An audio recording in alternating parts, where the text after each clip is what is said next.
Hi beautiful souls, welcome to my channel Elle's Temple. My name is Elle, I'm a goddess guide and intuitive tarot reader. Welcome to any of my returning viewers. Welcome if you are new to my channel. So happy to have you all here. I hope you guys are all doing well wherever you are in the world. So today's reading is going to be all about your path in 2024. So I will introduce the paths in just a moment, but before I get straight into that, I just wanted to give a quick little announcement in case you guys missed on my community tab while I was on my little break from YouTube. I've actually finally got around to building my website. So I now have a beautiful website called elstemple.com. I'll leave the link below. So check that out because I'm posting weekly. I've got weekly blog posts with Goddess of the Week. So there's profiles of different goddesses and things like that on the blog. You can sign up to my newsletter and you'll get sent a newsletter every couple of weeks about whatever the moon cycle is and whatever goddess I'm doing a profile on at that time. And also I have got tarot readings and asteroid birth chart readings as well, where I look into the goddesses in your birth chart, which is very exciting. So if you want to see which goddess asteroids are present at your time of birth, you can get a birth chart reading from me. And at the moment, to thank you all for your support on my channel this year, I have got a special on where I'm offering 20% discount for YouTube, for my YouTube community. So all you need to do is type in the code YouTube when you go to make a booking. And so I'm offering private readings, tarot and oracle readings on there. There's a written reading, which is a bit of a cheaper option.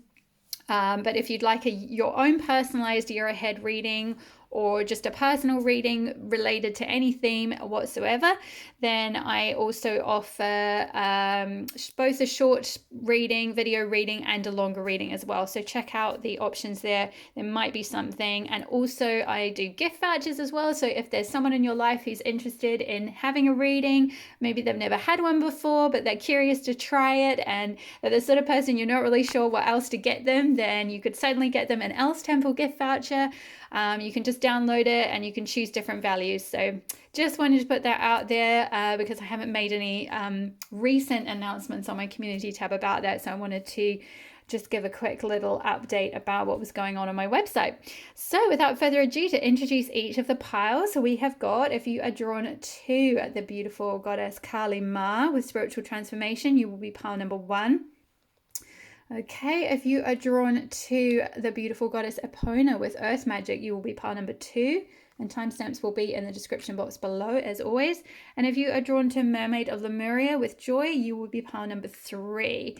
So pause the video if you need a little bit more time to choose which pile is drawing you in. Trust your intuition. Don't go too much based on the words underneath each one, because that might be an aspect of your path, but it's not necessarily the only thing. So I just wanted to kind of put that little disclaimer out there to really just go with the energy. I've already pre-pulled your oracle cards and tarot cards there underneath here. So try and trust your energy with which pile is kind of drawing you in, rather than the logical brain that might try and kick in and be like, well, I'm not sort of about earth magic, so that's not my pile. Sort of just go with whichever goddess you're feeling drawn towards. Okay, my love. So I will see you in your pile. Hi there, pile number 1. If you chose the Kali Ma goddess for your pile, this will be your reading all about your path in 2024.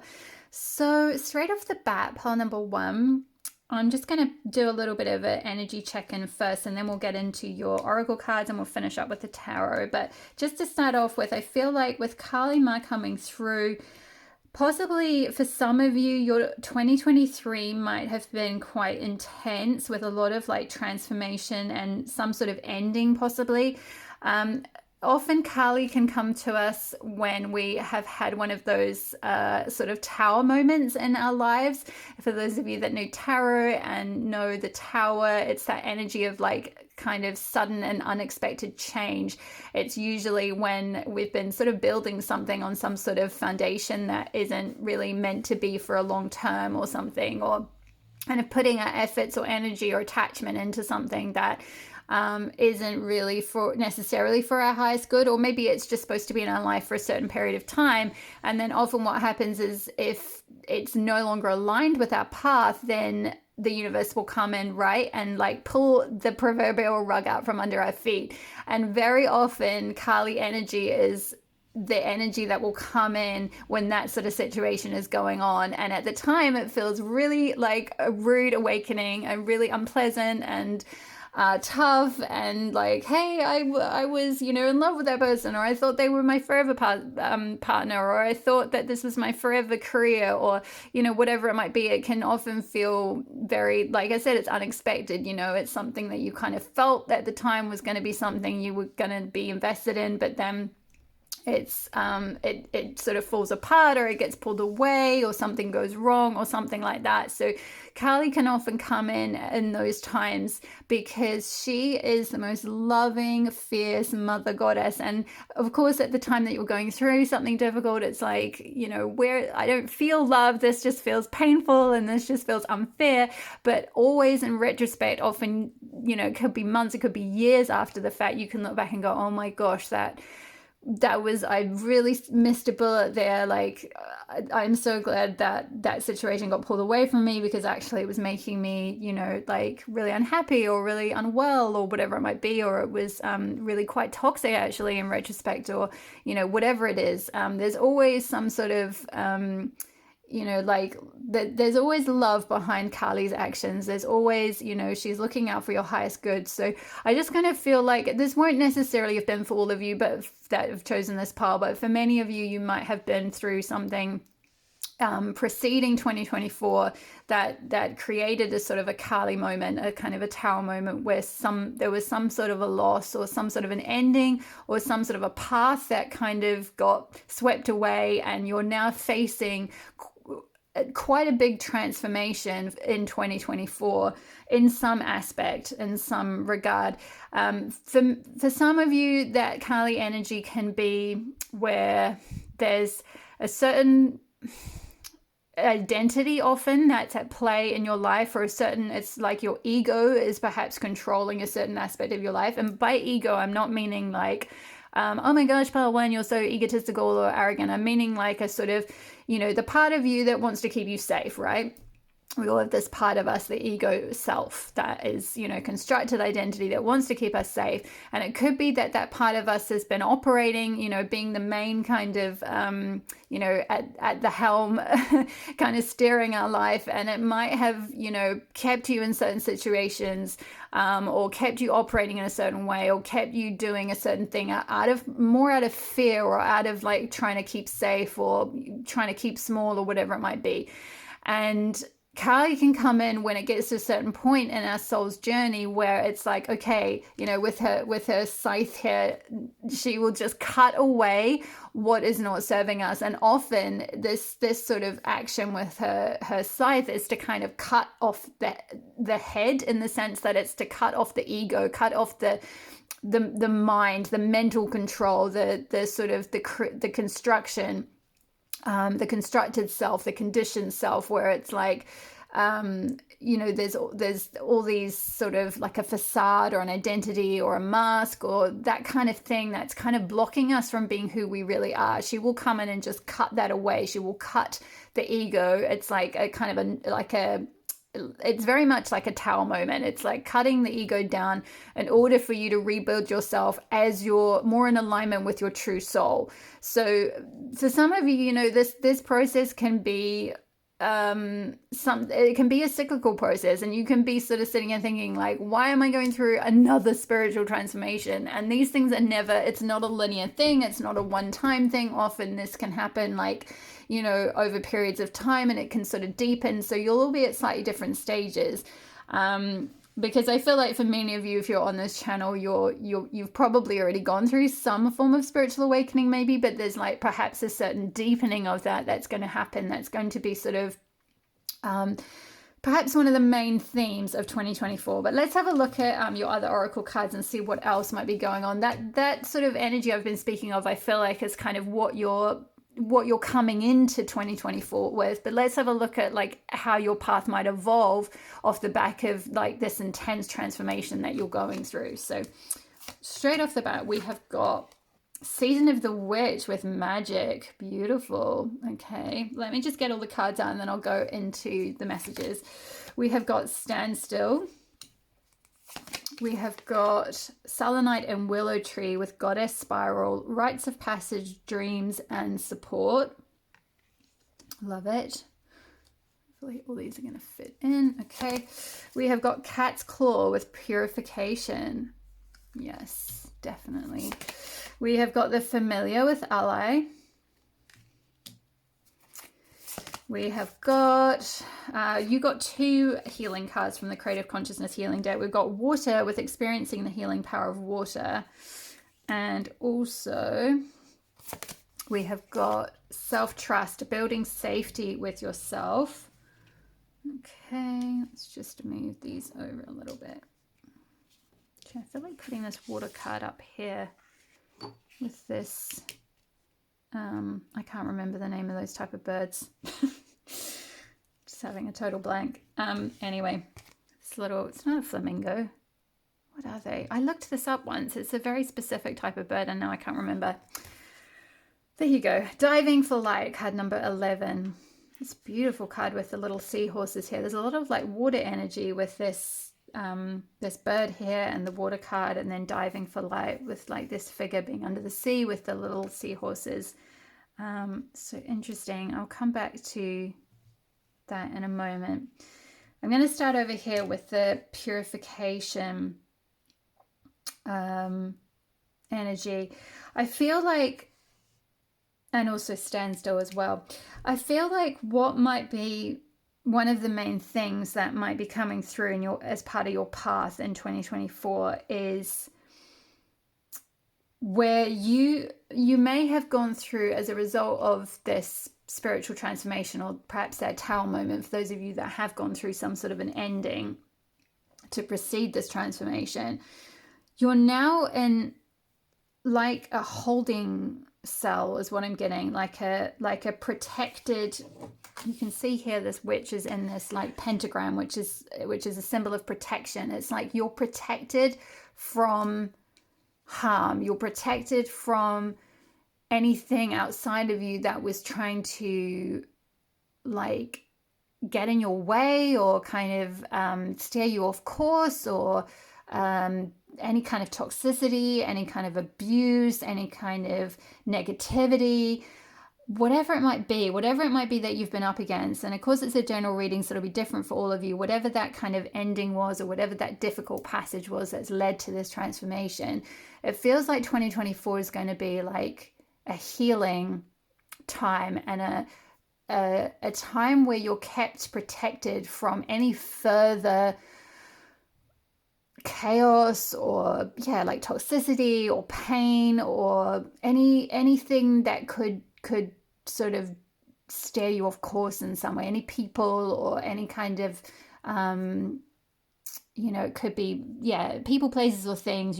This could be work, it could be certain energies around you, it could be a certain environment, it could be a certain relationship, it could be any number of things or a combination of things. But whatever it was that you were dealing with, it feels like 2024 is like a holding cell where you're being kind of cocooned and protected, and you're in a sort of you're being kept in a bit of a standstill, which may feel quite frustrating, but I feel like it's a necessary phase in order to like be purified with that cat's claw and purification. It's like there's a purifying process, a cleansing process with that water, and experience the healing power of water.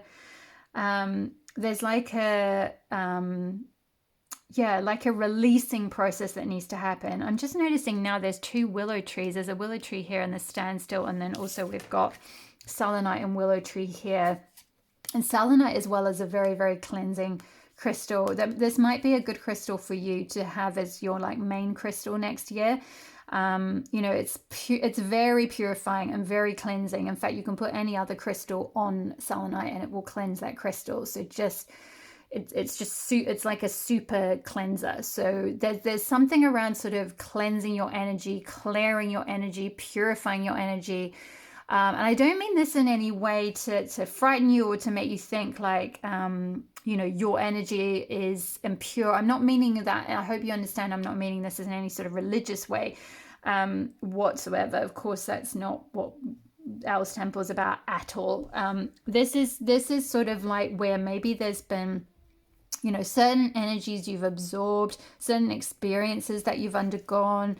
There's certain like toxic energy perhaps around you, or that somehow you've been working through. Maybe, for example, if you've been in a very toxic, stressful work environment, or you've been in a very toxic, stressful relationship where you've absorbed a lot of the other person's energy in some way, or a lot of their drama, or whatever it might be.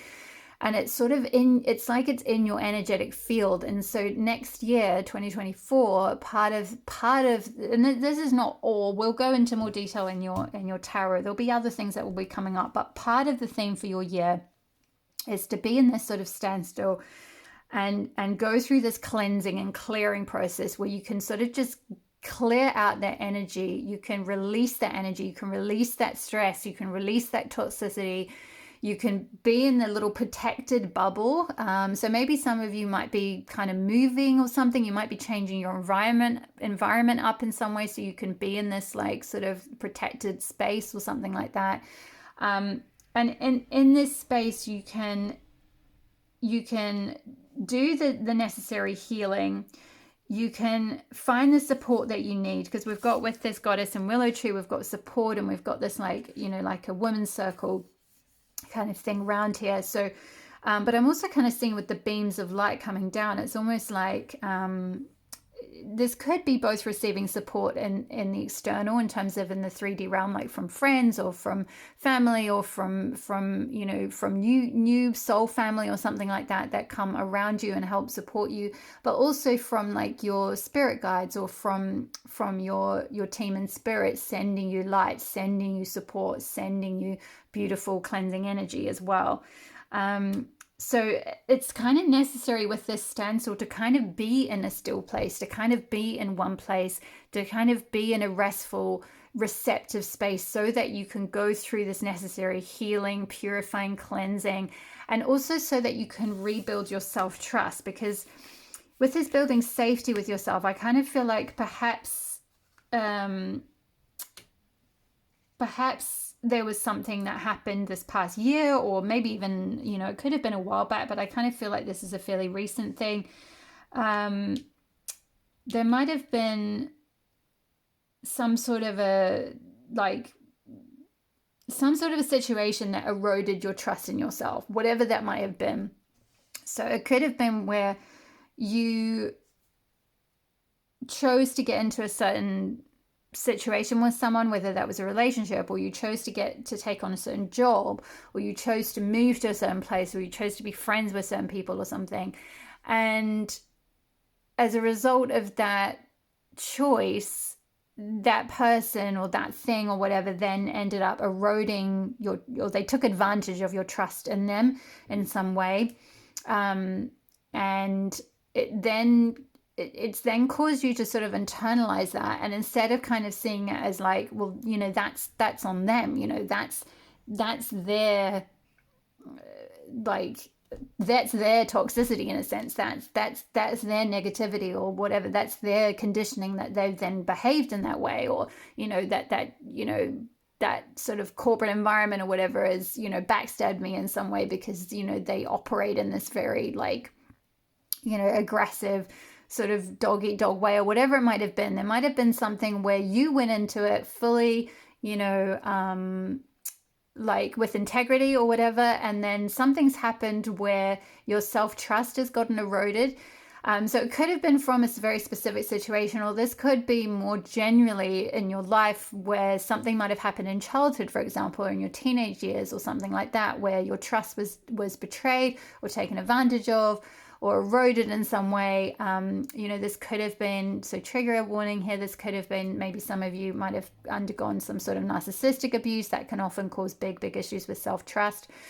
You know, my heart goes out to you, and I hope you've been able to seek support, as it says here with that willow tree. If you haven't, maybe this year is about seeking the support that you need to help heal that, to find that trust again. This is something that took me many years to rebuild.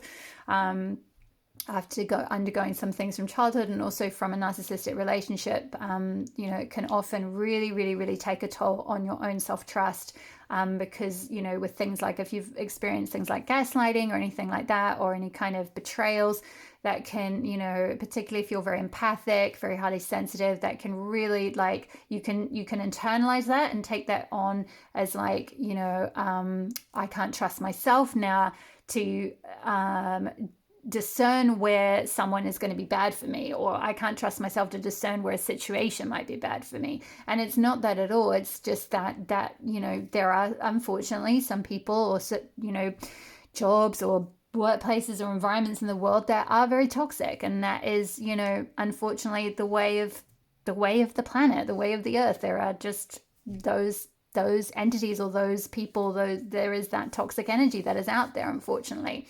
It's very unconscious energy.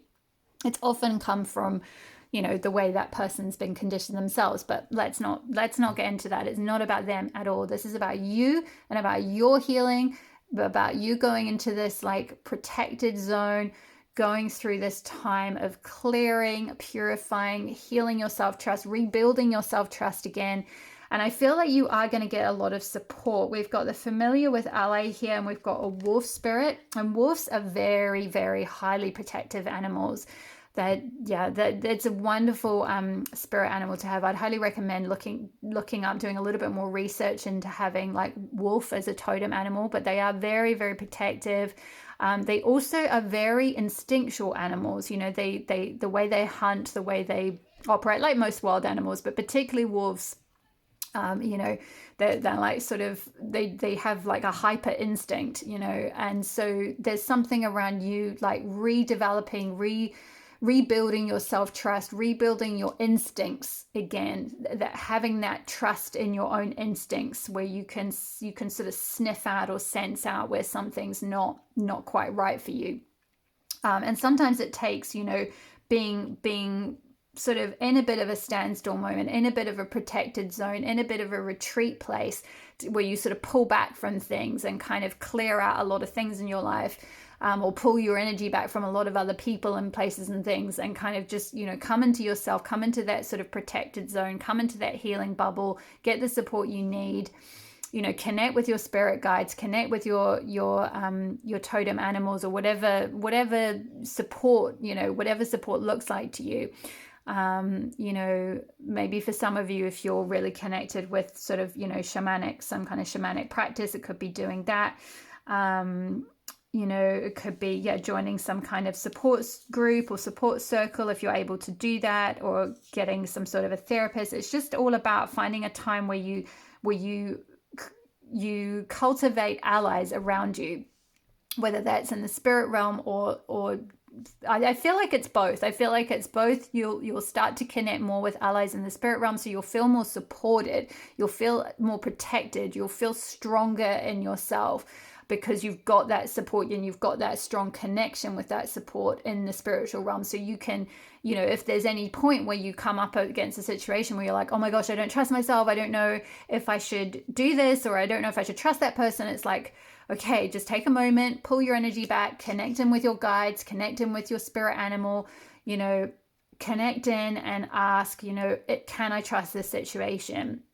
And it takes a little bit of time to rebuild that trust and rebuild that, because sometimes fear can speak really loudly. So, you know, it's like anxiety screams and intuition whispers, right? So it can take a little bit of time. That's why I feel like you're in this sort of standstill, or being brought to a bit of a standstill, so that you can kind of, you know, go into a little bubble here, you know, go like spend time on your own, spend time reconnecting with yourself, spend time protecting your energy from like other influences, so you can start to hear that intuition, you can start to hear that voice. With the water and experiencing the healing power of water, I feel like maybe doing certain water rituals. I feel like some of you might be water babies, or you might be a water sign. But maybe doing some sort of a, you know, being able to connect with water, maybe even for some of you, if you were thinking about moving somewhere where you're near water, could be very healing for you. Being able to go for walks along the beach or by the sea or by a river and just sit and connect in with that element of water and allow any energy that needs to be cleared out to flow with the element of water. Even just having baths as well, if you can't get out into nature near water, just having a bath or a shower and connecting with the water. And as you drain the water out of the bath, you can just ask it to drain out any negative energy from you, anything that's sort of still in your energy field. Just ask the water with intention, to pull that away from you. I feel like that will be very healing. Doing water rituals and things like that, if you have the means to go to like some sort of spa, where there's like I'm sort of seeing mineral spa, hot tub type things, like mineral, but like sort of healing, not like kind of party jacuzzis and kind of, unless that's, if that's your jam and that's healing for you, then go nuts. But I feel like more like sort of a quiet, serene sort of like retreat place with like, if there's water, spring tubs or something like that could be very healing as well. With this diving flight, I'm just kind of seeing there's a lot of green. All these cards, that one. So you've got like 5 cards, and even with the willow tree here, there's a lot of green energy, which is linked with the heart chakra. So yeah, I feel like the focus possibly for many of you this year coming is, particularly if you have been through some sort of a tower moment in relation to something that you put your emotional energy into. So whether that was a relationship or even, this can even be work, we can get very emotionally invested in our work. But whatever it was, you put your heart and soul into something or someone.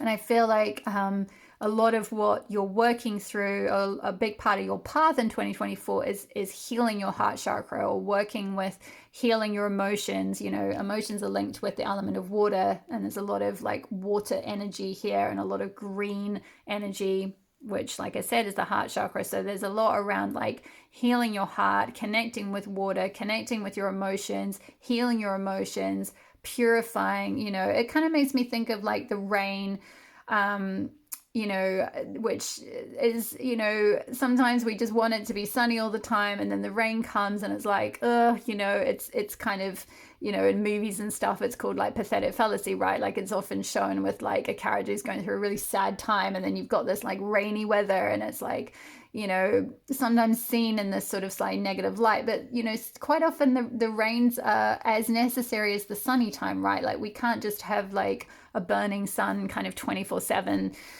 throughout our lives, as nice as that might be. It's like sometimes you need the rain, you need the water, you need that because the rain purifies, right? Like it purifies the ground, it purifies things. The plants and everything need the rain, to be able to grow. And in fact, with this standstill card, this card talks about I'm just going to read the thing from the book, because it talks about something to do with this particular landscape. These like swamps actually being like full of nutrients and stuff. Where does it say that? During the rainy season. Yeah, the edge of the swamp is often a quagmire of mud and silt, but an abundance of plants and swamp insects dwell there. Because of the sticky nature of the mud, it is often impossible to walk through swamplands. Blah, blah, blah. However, there is great value in swamplands. They act as natural flood control, as runoff can be temporarily stored in their basins. They keep the land around them from washing away. Lush vegetation provides a haven for nesting birds and waterfowl, as well as habitat to mammals such as beaver. So yeah, if it feels that some areas of your life have slowed down or even come to a standstill, you are right. Something is not progressing. Even if it seems that things are flowing, look beneath the surface. Perhaps something is immovable. The first step to becoming unstuck is to acknowledge where you are. The soul loves the truth. In life, you can either say there are no weeds, or you can notice the weeds and begin pulling them out. Notice what isn't working in your life and then take slow, steady steps to unblock the barriers. In nature, when one is being sucked into mud, the worst thing to do is struggle. The best thing to do is slowly and carefully, one step at a time, extricate yourself. Yeah, so I feel like I feel like combining that message with the Kali Ma and the spiritual transformation and what I mentioned at the beginning about possibly having gone through some kind of tower moment is that you might be, towards the end of 2023, you might be going through a period of struggle. And that's kind of why there's this standstill energy coming through of like, I feel like your guides want you to not fight against this situation. It's like the more you push against, if you're stuck in like, quagmire, if you're stuck in quicksand or in deep mud, it's like the more you try and sort of push against it and fight against it, the more you sink even deeper and get more stuck. So there's kind of something around just like embracing the stillness, embracing the season of, the season of the witch is all about spending time with yourself and honoring yourself, acknowledging yourself, acknowledging your own healing power, putting, whatever protection you need around you, doing little rituals to keep yourself and your energy protected. All that kind of thing, doing your water rituals, getting out in nature, doing whatever it is you need to do to quiet your energy, listen to your intuition, see what's coming through. And then slowly but surely, you'll be able to get yourself out of this, whatever it was, that tower moment that happened, whatever that ending was, or that chaos or toxicity that's got you kind of stuck or struggling. It's like you have the support coming to you in 2024 to help you like extricate yourself from that and be able to move forward in your life. Because I feel like the big theme that's coming through is this diving for light, where previously there might have been like a lot of distraction around you, I'm kind of getting, or like chaos or toxicity or whatever it might have been. And it's like there's just this like beautiful energy coming through where like next year you're going to have time to like do the deep dive, connect with your own soul, connect with your inner light, go through that sort of spiritual transformation where you're activating your inner fire, your inner light again. And, with, like I said, with that diving energy in the water, it's like, water is linked with emotion. So it's like doing the deep dive into connecting with yourself, your emotions, with your truth, connecting in with like, doing that self-reflection piece of like, why did this happen? What was my part in this? Like, what do I need to learn from this situation? How can I rebuild my self-trust? How can I connect in more with my intuition? How can I connect in more with my guides, with my spirit team? I feel like it's like an ascension process, but it's, instead of it being like a very ascetic ascension process where it's kind of like your there's often in a lot of the Brahmanic type religions, or even in like Buddhism and things like this, there's this idea of sort of quite sort of disconnecting from the emotions somewhat and getting out of the body and just connecting up in the heavenly realms kind of thing, or with the soul, and sort of ignoring or disconnecting from the emotions. And I feel like for you it's the opposite of that. It's like it's a very feminine awakening journey. I would highly recommend, actually I've got this book right here which is really handy, this book, The Heroine's Journey by Maureen Murdoch.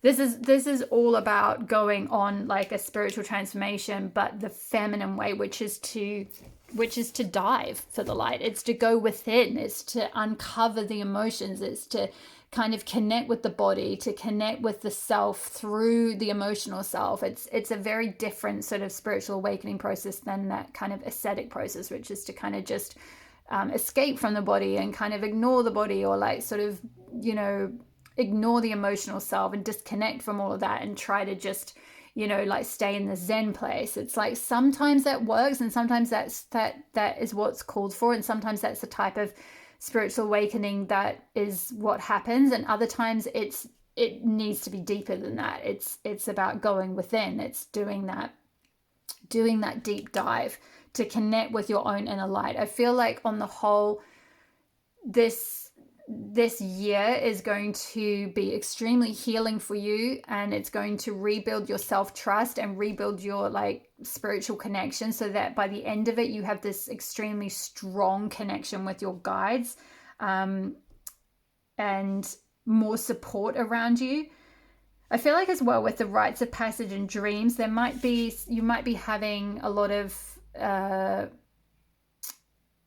like information come through in your dreams. So it might be that you get guidance through your dreams of like, you know, certain things that might help heal you or something like that. So pay strong attention to your dreams in 2024. Maybe that there's a lot of processing that starts happening in your dreams, or maybe going to some sort of a you know, the type of therapy that helps analyze your dreams, like Jungian therapy or something like that, or counseling, that might help them, because there might be some messages that are coming through from like your spirit team or yeah, from your higher self to help you heal and move forward. With the rites of passage as well, I kind of feel I sort of see you doing a lot of like rituals and certain rites, like kind of reconnecting with some sort of spiritual path that involves certain like rituals, or involves certain certain like healing rites, or certain like a certain process or something you can actually engage with in a physical level to help process everything.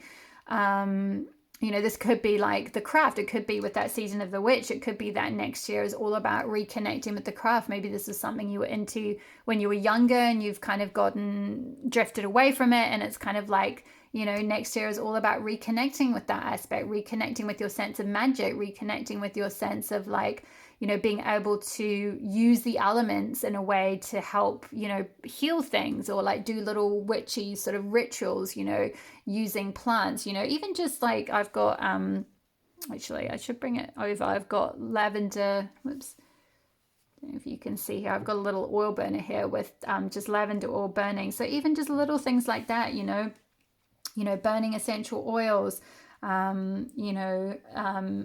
doing certain plant things. Or this person looks like they're journaling here. So, and she's got crystals around her, little candles around her. So lighting candles, doing a journaling process. I feel like this year is going to be a lot around like reconnecting with your spiritual self, reconnecting with your sense of magic, focusing on your healing, focusing on releasing and purifying anything that hasn't been serving you this past year, or, you know, accumulation of things that might have happened from the past that have eroded your self-trust. The main thing is like rebuilding your self-trust, I feel like, reconnecting with your sense of light.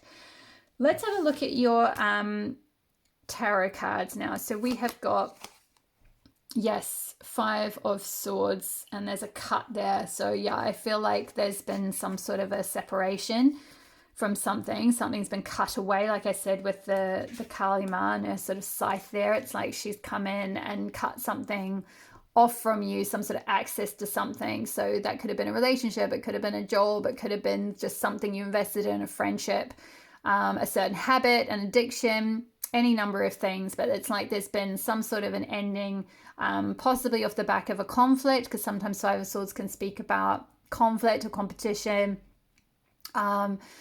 You know, taking a little bit of a breather as you look back at like, you know, something that was quite toxic, or something that was quite, you know, highly like, you know, a lot of conflict sort of energy. You know, with all these sort of like crossed swords, it's kind of like there was a lot of fighting or something, or there was a lot of toxicity, a lot of like perhaps aggressive energy. And it's like then there's this final sword that's come in and just gone, whoop, like, okay, no more. We're pulling you out of that situation. You're coming to a standstill. You're being put into like this protective bubble, so you can sort of purify and rebuild yourself, reconnect with your light. So yeah, I definitely feel like there was possibly some kind of ending, you know. And if that's not like, if you didn't have anything specifically end on the outside, I don't feel like this is something that's coming in for you in 2024, but I feel like this may be more of an internal process where there's been some sort of an ending of just like, you know, your own limiting beliefs, for example, you know, because swords, the suit of swords is related to, you know, it's linked with the element of air, which is all about the mind and how you think, your thought processes, you know. So there may just be something where it's got to a point where like you're being brought to a standstill, so you can go through this process of, you know, purifying your thoughts, purifying like how you think about yourself, you know, how you think about your potential, how you talk to yourself, you know, your belief patterns, things like that. You know, working particularly on your self-trust, like where do you not trust yourself? Where has there been, you know, something that has eroded your trust in yourself? So it could be that if there hasn't been anything that's presented externally, I don't feel like this is a new energy where in 2024 there's going to be some big ending or tower moment. I feel like that's something you're coming into 2024 off the back of that, and that's been the trigger for a transformation that you're going to go through, where you're going to you know, this is sort of an energy that's you're already coming into the year with. So let's have a look what else we've got. We've got the Chariot.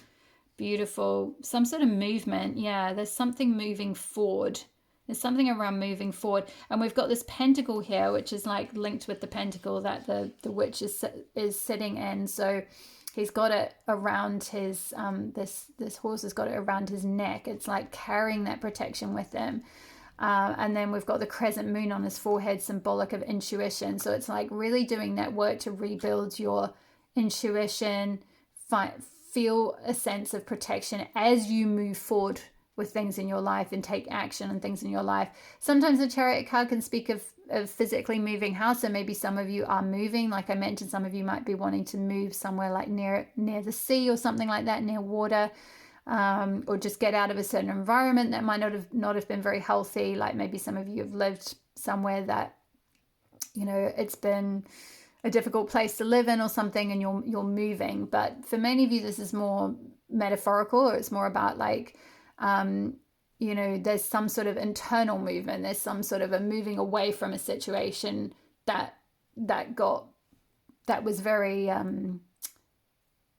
there was a lot of conflict, or a lot of like distress is what I'm getting, mental distress, moving away from something that caused a lot of mental distress, and so that you can move forward with your life.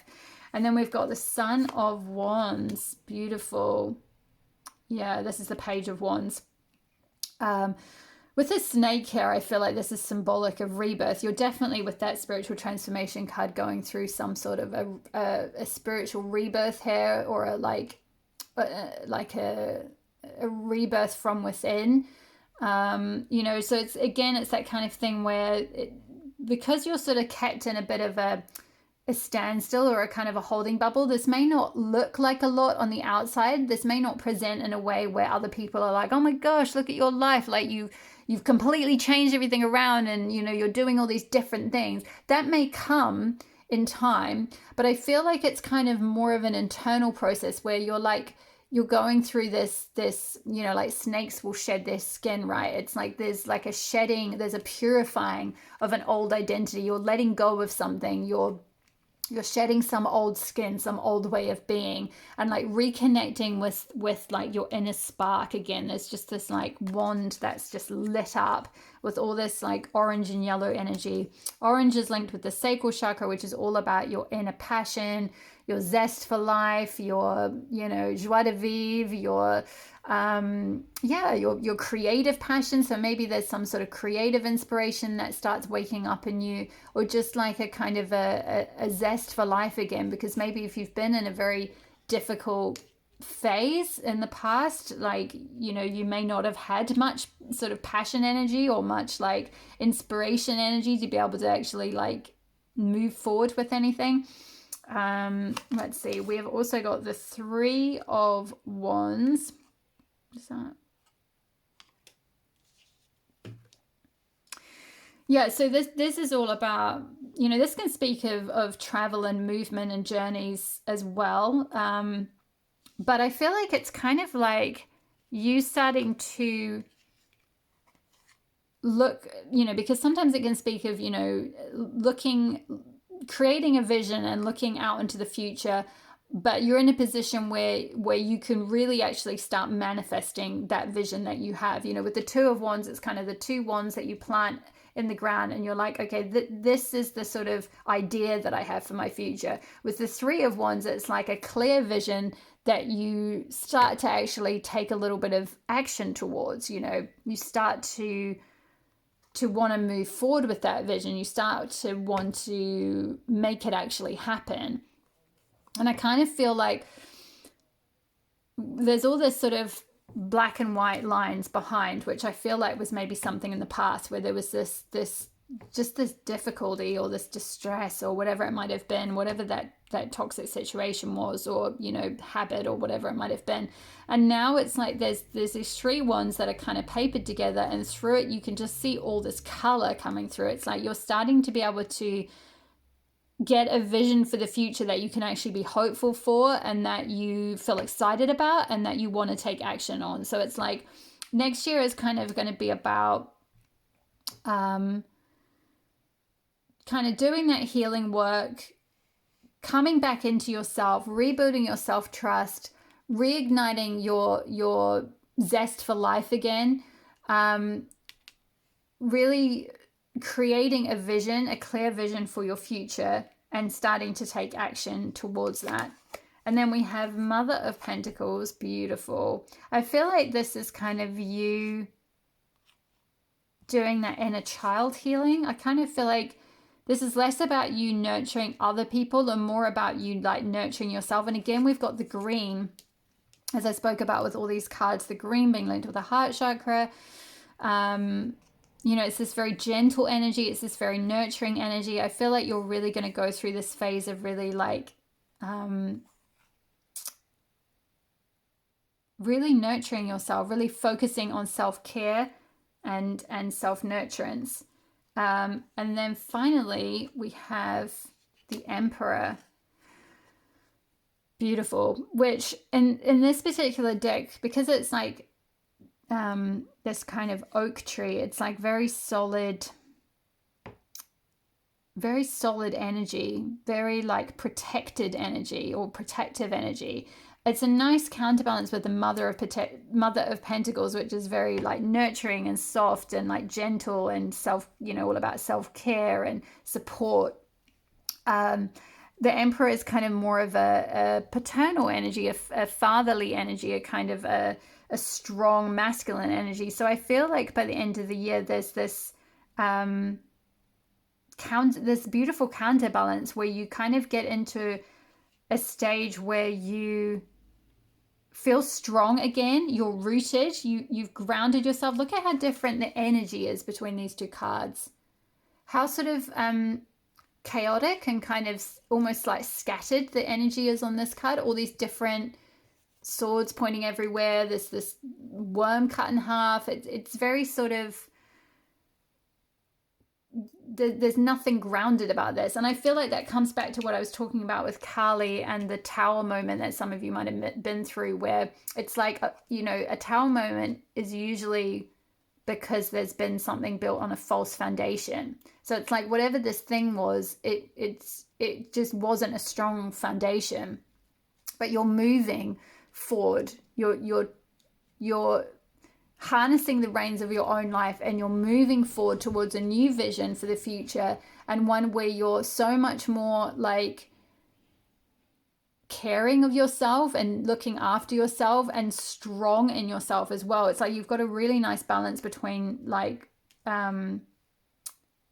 very positive masculine and feminine energy.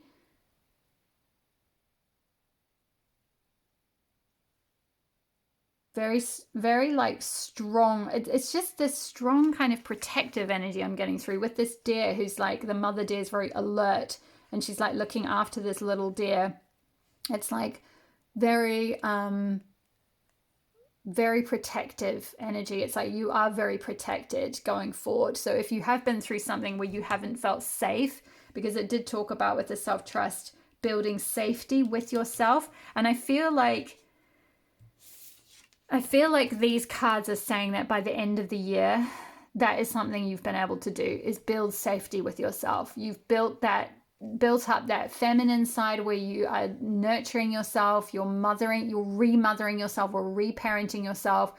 you know, you've built up the trust, you're nurturing yourself, you know how to look after yourself, and you've built up that like emperor energy of being very strong, being very stable, being very rooted and grounded, and like you know, able to take care of yourself, you know, very like strong in who you are, strong in your identity, strong in trusting yourself. It's like, you know, a little bit of wind can't come along and knock this tree over. It's a huge tree. It's not a tiny shrub. It's kind of like you're going from, you know, this little, but these little twigs have been kind of pushed together, little like saplings or cutlings or something. Clearly I'm not a botanist or anyone who knows anything about growing plants, so the language is probably totally off, but I hope you get what I mean. It's like there's this sort of cobbled together thing of like, yep, I can really make a life for myself. I can really create a vision for myself. And it's like you just sow those seeds and that's enough. You know, it just takes an acorn to grow. At least I think it does. Oh my gosh, I don't even know.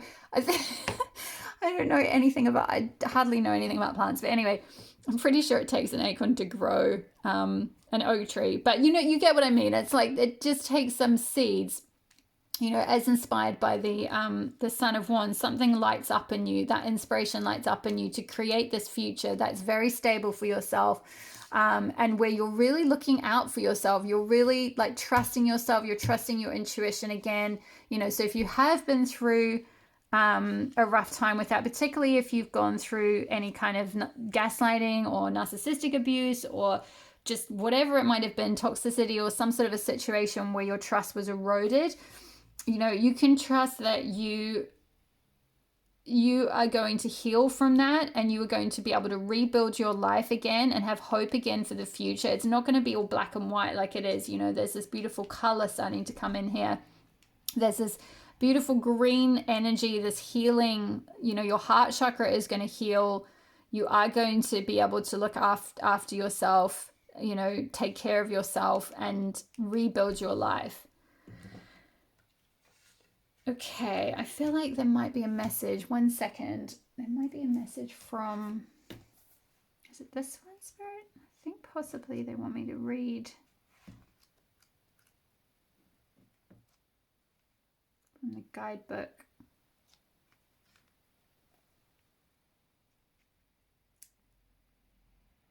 Okay, yeah, let's read this. It's quite long, so apologies. This reading is going to be really long, but it's really long. Okay, I'll read a little bit of it because otherwise it'll be like another 20 minutes, but let's see how we go. Diving for light. How brave you are. You are diving for light. It can be so much simpler to seek light in the heavenly, in that which is blissful, sweet, loving, and kind. To look for the light in that which is dark is an advanced task that only a rebellious and brave heart will attempt. You may not feel that you have taken such a journey by choice, yet you have taken this wise challenge on from deep within your soul. Your innermost being has evoked this situation in your life with the intention that you grow in power, wisdom, and creative juice. Yeah, I said that about the creative juice with the Son of Wands. You know, and power is the Emperor and wisdom is the Mother of Pentacles. So definitely there's a huge like growth situation happening here. So it also wants you to experience a bold and fearless trust in life. Yes, we've got trust with self-trust, exactly. And become further empowered to live it with zest and courage. The Oracle of Diving for Light speaks of a time when you are called into darkness through life circumstances, situations, relationship challenges, or inner struggles that defy clear understanding. Yeah, that's that Five of Swords there, inner struggles, some sort of a struggle, some sort of a darkness. So yeah, that darkness might be a creative block, a sense of being in a void, or feelings of depression, rage, sadness, fear, or anxiety. There may or may not be an obvious cause. The darkness might be generally accepted and socially acknowledged because there is a socially acceptable or obvious reason for it, such as a death, divorce, or retrenchment. However, there may be no obvious justification for your experience of darkness. You might not need a reason to be able to accept it. Likewise, you may struggle to find an unconditional acceptance of your experience. Just know that you are actually on track and right where you need to be. A creative process and a spiritual path go through a similar turning of the wheel. There is spring and summer in the seasons of our soul as well as in the earthly ones. There is the autumn harvest and there is the death inherent in winter, where energy is concentrated and pulled within to seek out the darkness, where it can rest, regenerate, and simply be until the time is right for new life, energy, and creative inspiration to burst forth. Yeah, exactly. I feel like that's what I was saying about with that season of the witch.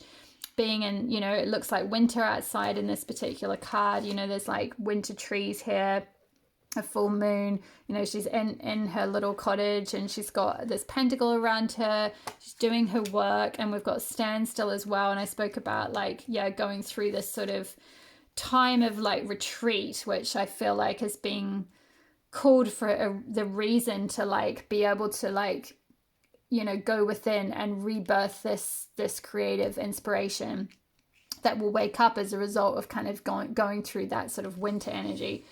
So yeah, when diving for light, one must be willing to bear the darkness and understand it has a purpose, much like winter does upon the earth. It is not an error or through lack of consciousness that you are here now. It is testament to your spiritual growth and creative process, not a sign that they are lacking or stalling. The healing process below will help you with your inward plunging and to successfully navigate it. Oh my goodness, inward plunging. That is exactly the water, the theme of water, like with the water card there and like the diving for light is exactly, yeah, you're doing that. You'll probably, some of you might be called to do shadow work or something as well this year. But yeah, definitely a kind of an inward plunging journey. This oracle brings particular guidance that although you are powerful, you're also vulnerable at this time. You need to be alert to sabotage and criticism that may make your process progress more difficult than it already is. That would be rather unnecessary.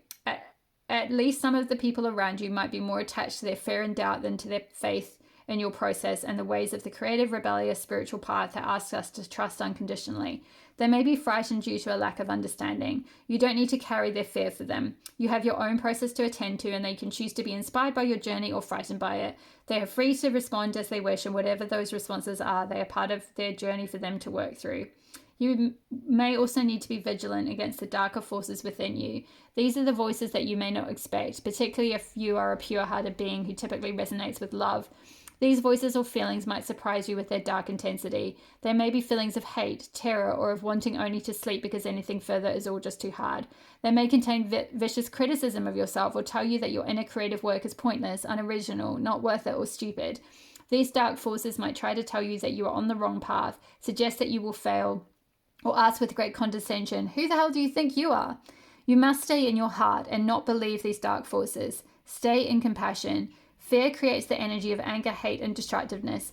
These forces are a part of life. We don't have to be frightened of them, nor do we need to deny their existence or try to ignore them in order to find light in the darkness.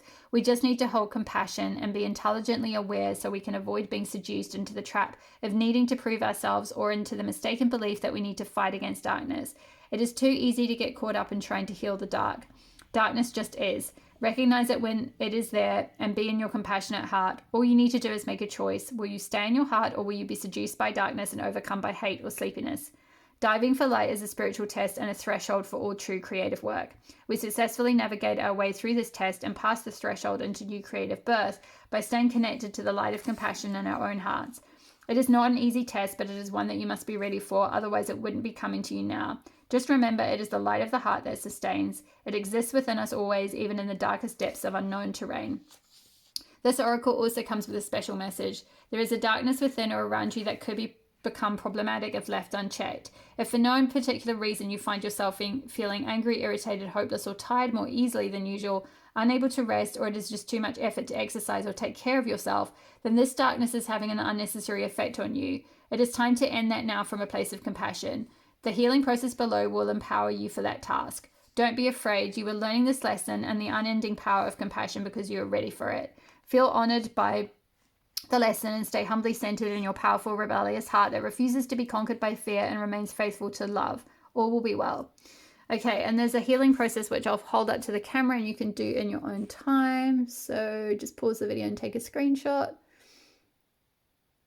Okay, and that is the next page. Hopefully you can read that okay.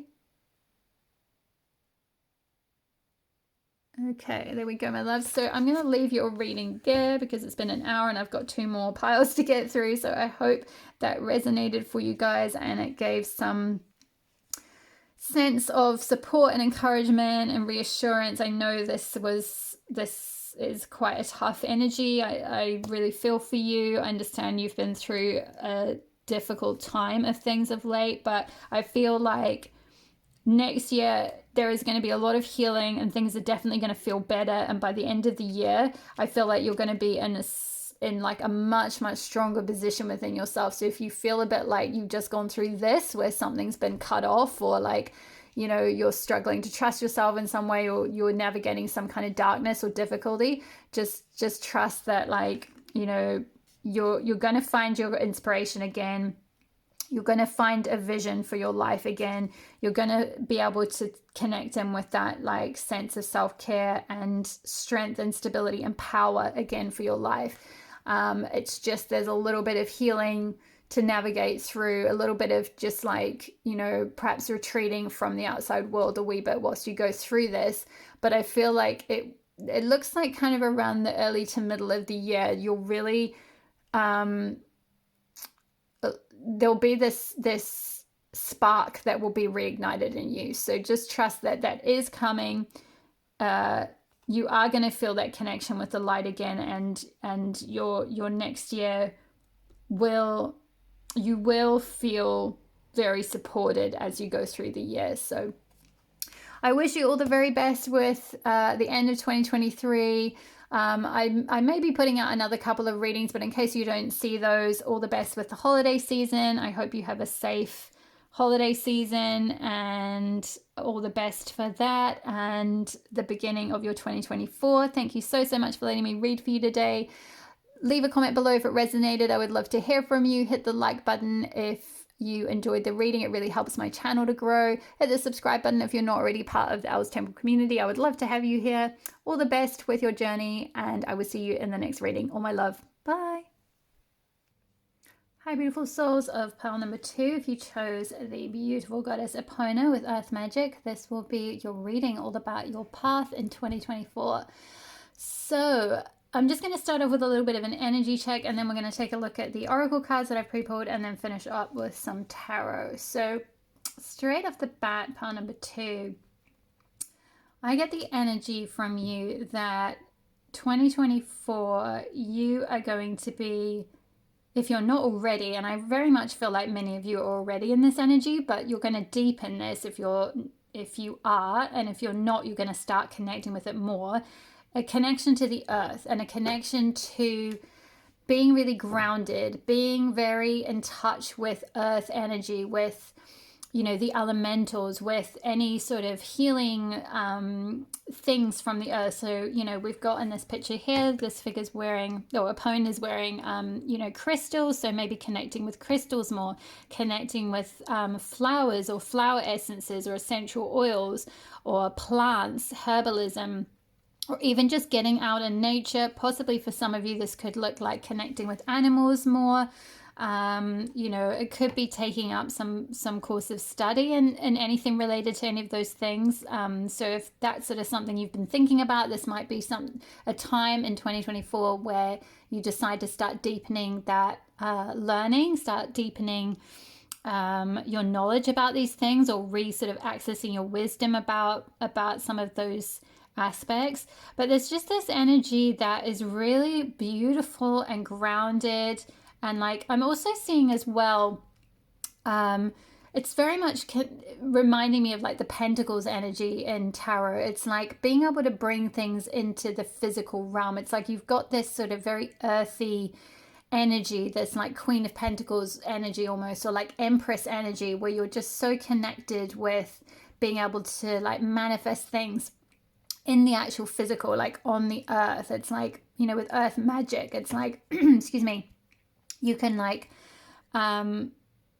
you can sort of manifest things in a really magical way, or you can bring things about on the earth plane in a really magical way. And I feel like whatever it is that you have been trying to manifest for yourself, and it'll be different for all of you, and we might get a bit more detail with the tarot on that, but it's like you're able to start, almost like I'm seeing with this ivy wound around her arm. It's like you can start weaving things. It's like whatever you start weaving in terms of like your ideas or your inspirations or whatever, it's like they start to manifest in the physical. It's like you've got earth magic. It's like you can magic things into creation. It's kind of the energy I'm getting.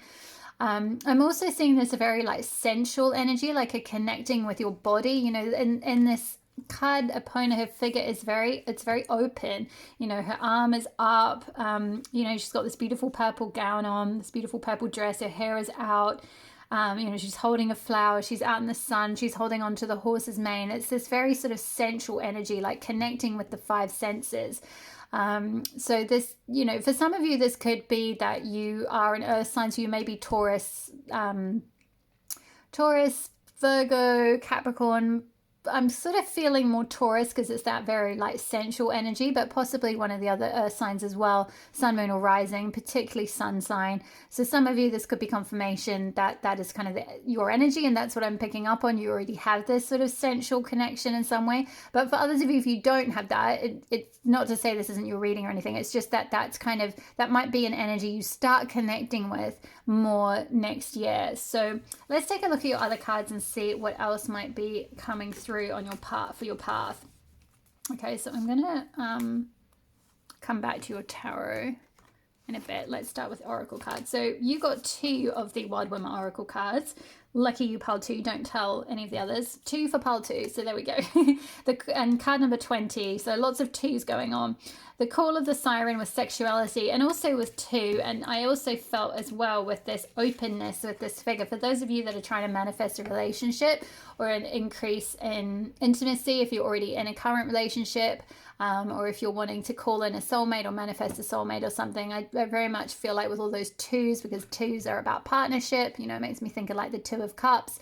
And we've got this sort of sensual energy. We've got sexuality coming through here with the call of the siren. So there could be very much this energy of you coming into like, you know, connecting with yourself, connecting with your body, connecting with, I'm sorry, I'm just going to move the, move the light a little bit closer.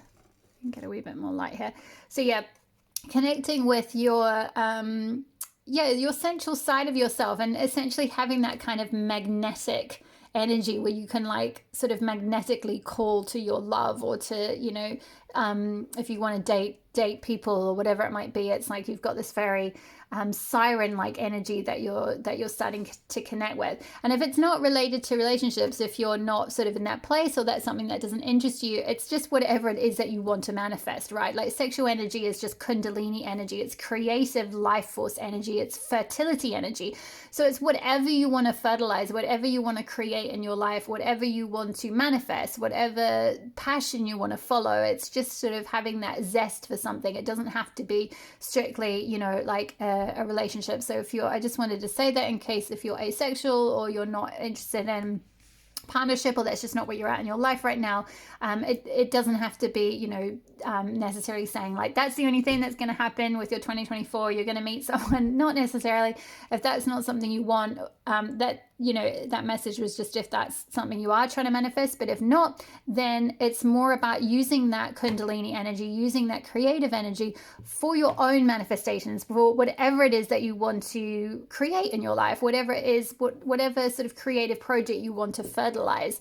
You know, if it's, say you've got your own business, for example, this call of the siren could be, you know, you just becoming very magnetic to customers, you know, to new clients, you know, or maybe just, you know, it's using it, you know, because it's speaking of the call. So it could be using your voice in a certain way, you know, maybe even just within your community, within friendships, within your workplace. It's like you've got a certain magnetism, you've got a certain like attractive energy. You know, this doesn't have to be physically attractive, though it could be, but you know, it's more about you just having that sort of command and that magnetism, and it's able to like draw the right people to you. So I very much feel like that's something that you're coming into. It's like maybe for some of you, if you haven't felt particularly confident in yourself or your body, or you know, how you appear to others or something, I feel like in 2024, you know, you're really getting this sort of openness here, this kind of, you know, you're really stepping into feeling more comfortable in your own skin, becoming a bit of a siren in that way, if that's what you want, or just, you know, like I said, with regard to whatever it is that you're trying to call in your life. Let's take a look at your other cards and read all the rest of the messages together. We've got January's rebirth with rebirth here as well. So you could well be going through a bit of a rebirth in January, which is perfect. Sort of new energy to come into for the new year. We've got wisdom, Interesting, we've got a mermaid here as well. So there's two mermaid energies. Some of you, I'm also kind of picking up water sign energy here, possibly Pisces with the fish and the mermaid.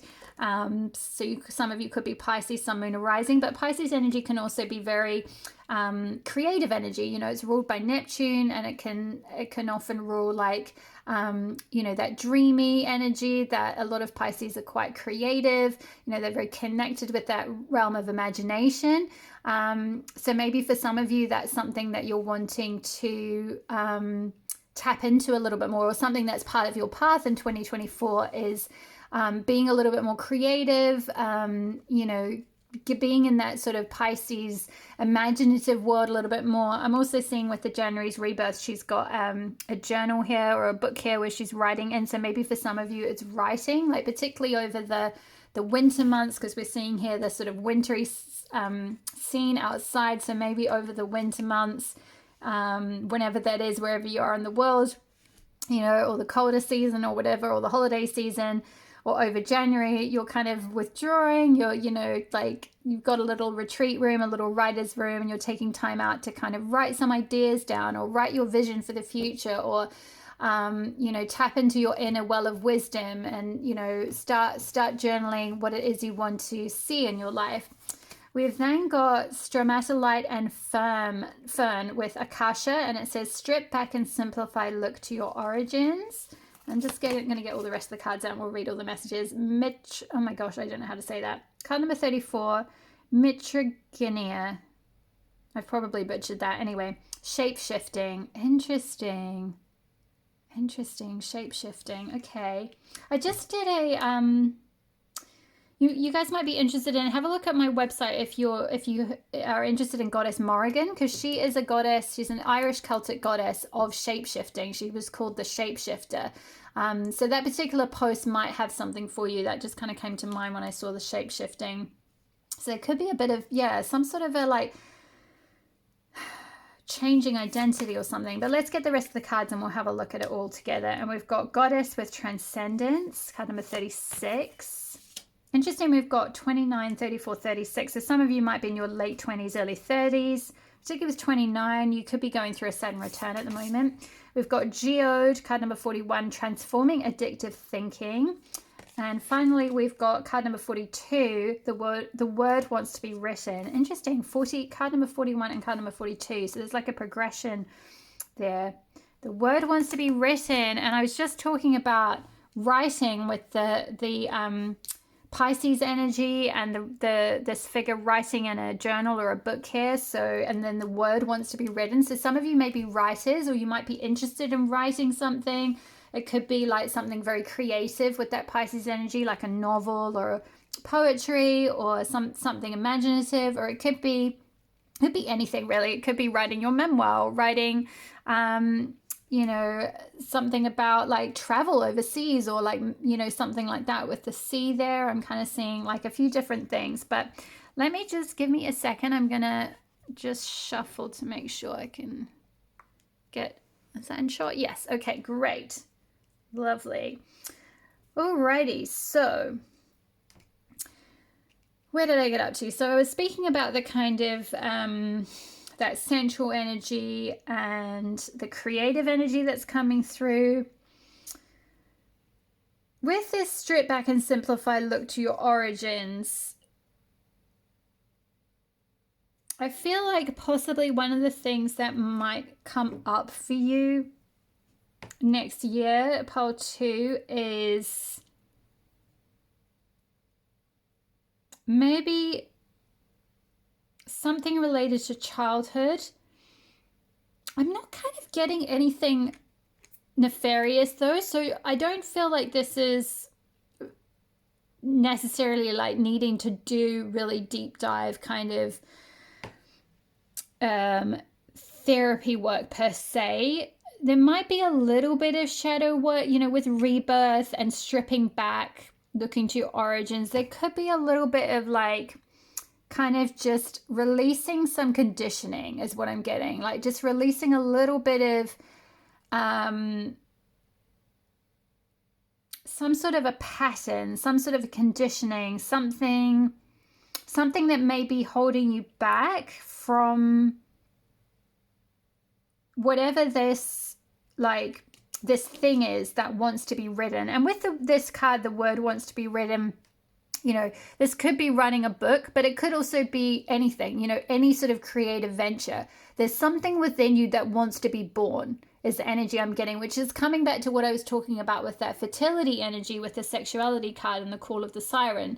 For some of you, like I said, that could be being more magnetic, you know, having, like, being able to call in a relationship. But for others of you, it's fertilizing some sort of creative dream that wants to be created, that wants to be born. And but I feel like you have absolutely everything. You've got all the talent there. You have everything within you already to create this dream. It just may be that there's something possibly from childhood, and it could be related to some sort of a thinking, because we've got, with your healing card, we've got transforming addictive thinking.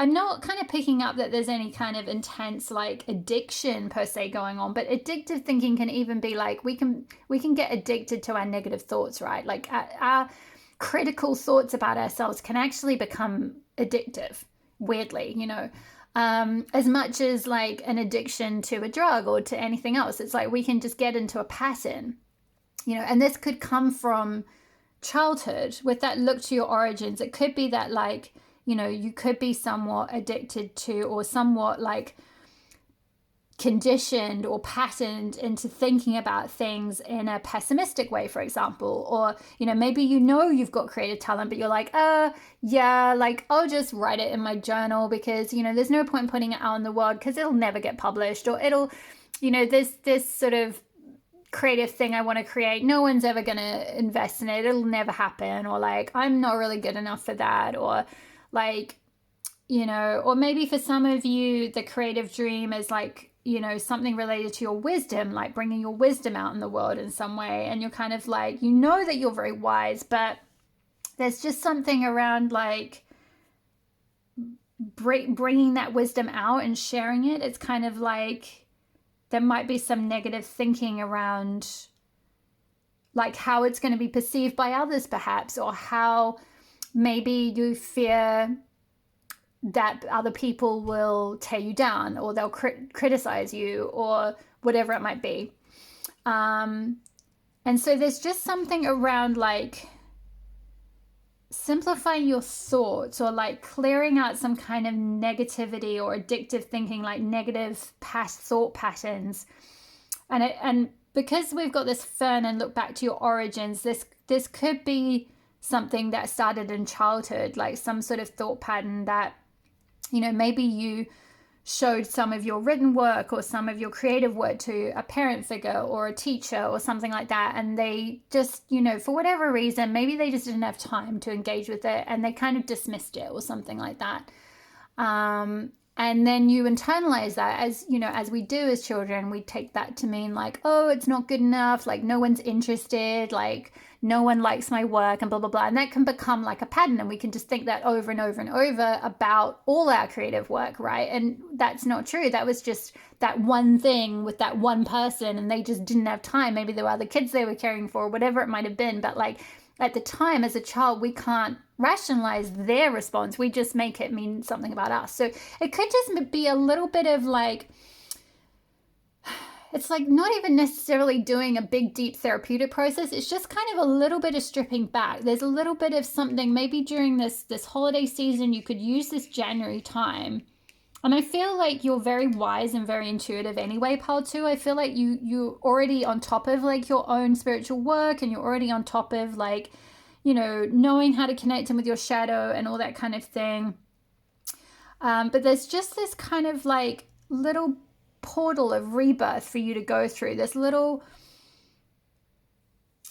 yeah, this sort of, it's like expansion, like kind of going through some sort of metamorphosis. We've got both dragonfly here and butterflies here, and the word rebirth, and both, you know, butterflies and dragonflies go through that rebirth, right? They go from being like the little the caterpillar, or the little whatever it is that dragonflies are before they become a dragonfly, the little things under the water, and then they go into the little cocoon thing, and then they totally transform. And so there's sort of just like a final piece, I feel like, with something related to maybe something you're being called to create. And for many of you, I feel like you may be writers, or if you're not, and there's some other creative work or some other wisdom.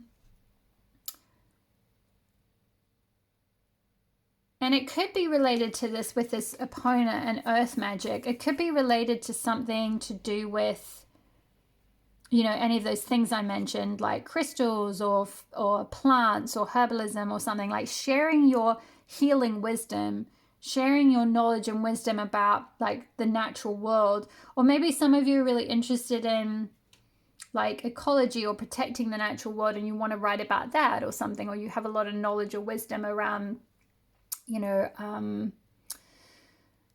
things we can do to help protect the earth or something like that.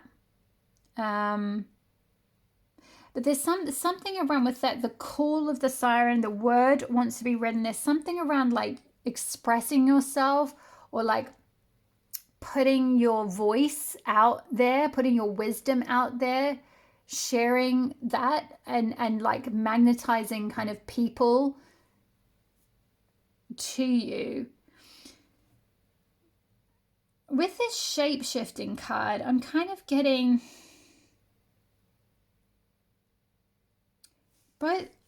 interesting. Sorry, I'll come back to that in a second. I'm just seeing now they're just guiding my eye to with this swan and the earth, and there's this goddess kind of like holding the earth here. So yeah, there could be something around you being this, with earth magic and the planet Earth here. It's like you're very connected with Gaia energy, with earth energy in some way. So there could be something around, either this is something you're meant to kind of deepen, or like you're meant to write about that or express something related to that. Or for others of you, if that's not necessarily like part of your path, then it's kind of like by connecting in with earth energy and Gaia energy, that's going to allow you to strip back any of this like negative thinking or addictive thinking or whatever patterns it is that are holding you back, so that you can transcend that. You can transcend anything from your origins by being able to connect with the magic of the earth, which is going to allow you to like draw down like any sort of creative ideas that you have and actually birth them in the physical realm. Because remember, I spoke about it at the beginning when I was speaking about this earth magic energy. It's like you have this ability to actually manifest things on the physical plane. It's like you can bring things into being on the earth. So if that is whatever your creative ideas are, or whatever the wisdom is that wants to be shared, it wants to be written, it wants to be in a physical form, or it wants to be, out there in some way. I mean, these days a lot of things are online, so sometimes it may not be a physical form, it may be a digital form, but it wants to be birthed, right? It wants to be pushed out into the world in some way. So there's some sort of a transcending that needs to happen with how you think about yourself, or how you think about this work. There's a sort of a rebirth. It's like going from being like a caterpillar that is only, it can't move very far. And maybe that's what you think about yourself, as like, well, I've got this gift, but like it's not really going to take me anywhere. I'm not going to get anywhere with it. But it's like that's how a caterpillar would think. But actually, you haven't realized yet that you're actually a butterfly, and you can go anywhere you want as a butterfly. You've got wings. It's like you have, it's something to do with like your self-perception. I kind of feel like with that transforming addictive thinking, it's like some sort of a self-concept is kind of what I'm getting. And that's where this shape-shifting comes in, where there's like, it's like you're shape-shifting from a caterpillar or the little insect before it becomes a dragonfly, before it becomes a butterfly. It's like you're able to transform, you're able to do that, but it's like it requires a shape shifting in your self-concept. As long as you're thinking about yourself as only that little insect under the water, or only that little caterpillar that has to, like, you know, crawl across the ground, so it's only going to get so far. It's like, yeah, that is all you're going to be able to get, because you believe you're just this caterpillar. So it's like, you know, in a day you can only get from here to here or whatever. And it's like, as a caterpillar, that's realistic, but like, you're not a caterpillar, you're a butterfly. This is weird. I'm getting a flashback to another reading I did. Oh my gosh, it was ages ago. I can't remember which one it was, but I remember saying something like, you're a butterfly, you're a butterfly, you're a butterfly. And you might have heard that reading. So maybe this is the same people that are coming through, because this is what you're transforming in 2024, is thinking of yourself as like the little caterpillar. It's like you're transforming that thinking completely. You're transforming. I don't feel like it's addictive thinking so much as like stuck thinking, like small thinking, like thinking like your creative work, or this book, or this wisdom, or whatever it is you're wanting to share with the world, that, like, you know, it's like that kind of, like, you know, you're thinking of yourself as this teeny tiny little caterpillar, like, well, who am I to write about this, or who am I to put my work out there? And what's coming through from your guides are like, I'm getting this really feisty energy. Someone's guide is like really strong. It's coming through as like, who are you not to do that? Like, how dare you not put your gift out there? Like, wow, it's really strong. It's like they want this work, they want this word to be written, they want this work out there, they want you to share your gift with the world, they want you to share your wisdom, they want you to bring it into the earth. It's like the earth needs your magic, or people on the earth need your magic. But there's just this little bit of stripping back of some sort of conditioning you had in childhood. Let's have a look at your tarot cards now, because I feel like, Spirit, is that all the messages you want me to say? Yeah, I feel like that's everything. Yeah, okay, let's have a look. I might come back to some of this because it will probably connect with the tarot. So first up, we've got Strength with Garlic. Beautiful. Let's get them all out and then I'll read them together. We've got the Moon with Datura. Beautiful. And we've got a full moon here as well. So yeah, definitely moon energy. We've got the Chariot with Cedar. We have got the Adelita of Earth with Yucca. Which is the Knight of Pentacles, the Adelita cards. Okay. We have got Justice with Cannabis. And finally, we've got Seven of Earth, which is Seven of Pentacles with Oak. Yeah, I felt very strongly called to use the Herb Crafters deck as the tarot deck for your reading. So I'm picking up this sort of strong earthy energy from many of you. You know, even if you don't sort of connect with any of that stuff in this lifetime, maybe you had a past life as some sort of a healer using nature or something like that, because I very much feel like this connection to kind of the elements, or to the moon, or the earth in some way, something like that. But anyway, let's get into it. So okay,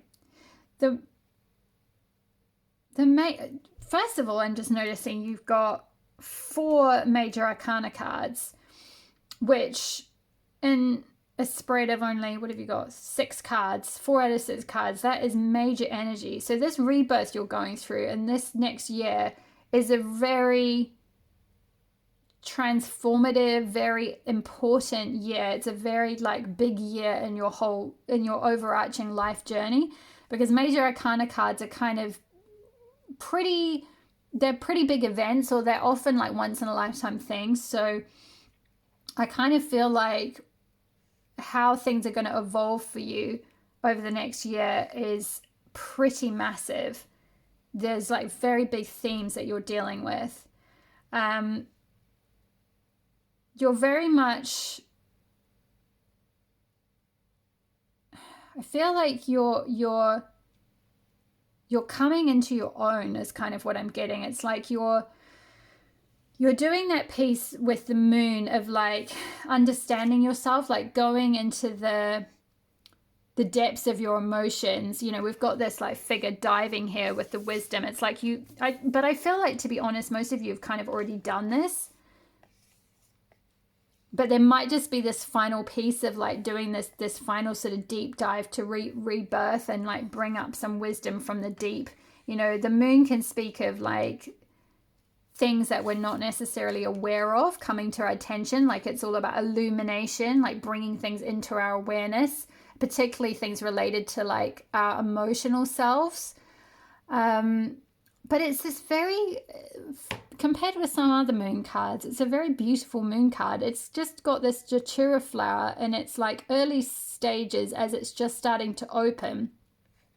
And the petals are just slowly but surely getting bigger and bigger. And then the one in the middle is just fully blossomed. So what I'm kind of getting is like, this year is really about you. Yeah, like I said, it's coming into your own, and it's all about you blossoming. It's all about you going from being like that little caterpillar or that little it's that I'm probably not pronouncing this correctly, Anais Nin quote about the time came where it became more painful to remain a bud than to blossom, or something like that. I can't remember the exact quote, but you get the idea. It became more painful to remain in the bud than to blossom, or something. And that's the point I feel like you've got to. It's like you can't keep yourself closed in anymore. It's like it's too painful to stay tight in the bud. You're gonna open this opponent energy. Like I said from the beginning, her whole energy is very open. Her arm is up. It's like she's very open and very sort of receptive and expansive. Her energy is very, it's just very open energy, like this blossom, this flower that's fully open. All its petals are open. I feel like that's going to be the process of this year. It's going to start in January with this kind of rebirth that you're going to go through, and as the year goes on, you're just going to progressively start to open, and you'll start to realize that the energy that you put into trying to remain a caterpillar and trying to remain closed tight in the bud was actually more painful than the energy just to stop keeping yourself like that and just allow yourself to naturally blossom the way a flower will just naturally come out. Like a flower doesn't, you know, there's not a part of the flower that's like, oh, no, don't blossom. We're not perfect yet. Like it's not, you know, it's not ready. It's not perfect. Like quick, come back in the bud, come back in the, like it just blossoms. It just does. It just is. It is a flower and it blossoms. And it's like, that's kind of what is coming through from your guides for you. It's like, you're this beautiful flower. Allow yourself to just blossom. I feel like, yeah, I'm getting now with this addictive thinking, this could be perfectionism for some of you. Maybe for some of you, you have certain things you've written or certain things you've created, but you're being, the addictive thinking that's getting in the way of putting it out there is perfectionism and wanting to wait until things are perfect, or wanting to wait until the timing is perfect or something like that. And it's like, what's coming through from your guides is like, there is no such thing as perfect. Just as like in nature, nothing is perfect. It just is. It just grows, you know, and you have to allow yourself, you know, with that earth magic energy, to be as connected with the earth, with the way nature works as possible, which I feel like you intuitively already do. But for those of you that maybe are like, maybe you get lost in the thinking, the mind trying to take over that natural process of evolution. It's like there's something coming through with this strength card. It's like you're growing your mental strength to be able to overcome any addictive thinking. So like it doesn't get in the way anymore, like that sort of addiction to perfectionism, or that need to you know, maybe look a certain way or make something look perfect or seem perfect or whatever it might be before you'll allow it out, kind of thing. It's like you're gaining strength in your mind so that you can put a boundary up, so that you can just allow yourself to blossom. And I feel like once you've kind of tapped into that energy of just allowance and openness, you know, that open energy of just letting yourself be the way nature is, recognizing your beauty, recognizing your magnetism, recognizing that you are as a part of nature, you know, you are this beautiful flower, you are this butterfly.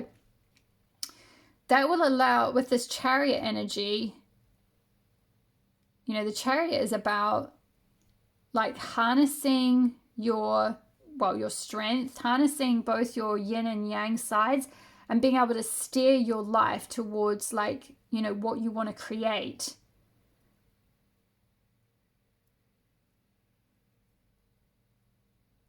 And I feel like there's something, it's like that with this, this Adelaide of Earth, it's like she's weaving something here. There's something that wants to be made. So maybe for some of you, this is making something with your hands. Maybe some of you are very creative with your hands, and you make, it could be medicine, it could be like herbal medicine, it could be making, you know, some sort of like craft item or something. Could be making jewelry, it could be making any number of things. It doesn't have to be, when I spoke about creative work, I'm sort of picking up two strands of people, or maybe even three. I'm kind of getting those of you who are writers, those of you who are creators in terms of you make some other sort of artistic or creative work, and those of you who are more medicinal or herbal. And some of you may be all three. You may be sort of someone who understands like medicine and stuff, but you also make those things and you also write about that as well. You know, this doesn't have to be like one narrow pigeonholed thing, like, oh, your creative expression has to look like this. It's, some of you might be across all of those things, but there's something around like birthing something or bringing something out, like moving, gaining movement, and actually like starting to make something that you start to actually like share with people. I'm just kind of noticing her bracelet here. Maybe some of you are making jewelry or something like that. It could be. And with Justice here, this is an interesting Justice card because it's got cannabis on it, which in some countries is still not legal. So it could be that you're making, like, some of you might be like dabbling with some sort of plant medicines or something like that. It could be something around like using certain herbs or something, like certain I don't know, like certain things that I don't really feel like it's like illegal things, but more like alternative things, like things that aren't conventional medicine, for example, like sort of alternative herbal or homeopathic type options, or maybe that's something you're writing about or interested in studying or learning more about.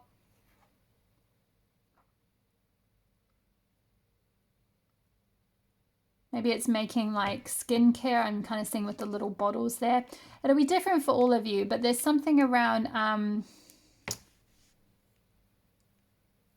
starting to... okay, what I'm getting through is like this could be, Justice can sometimes speak of a contract.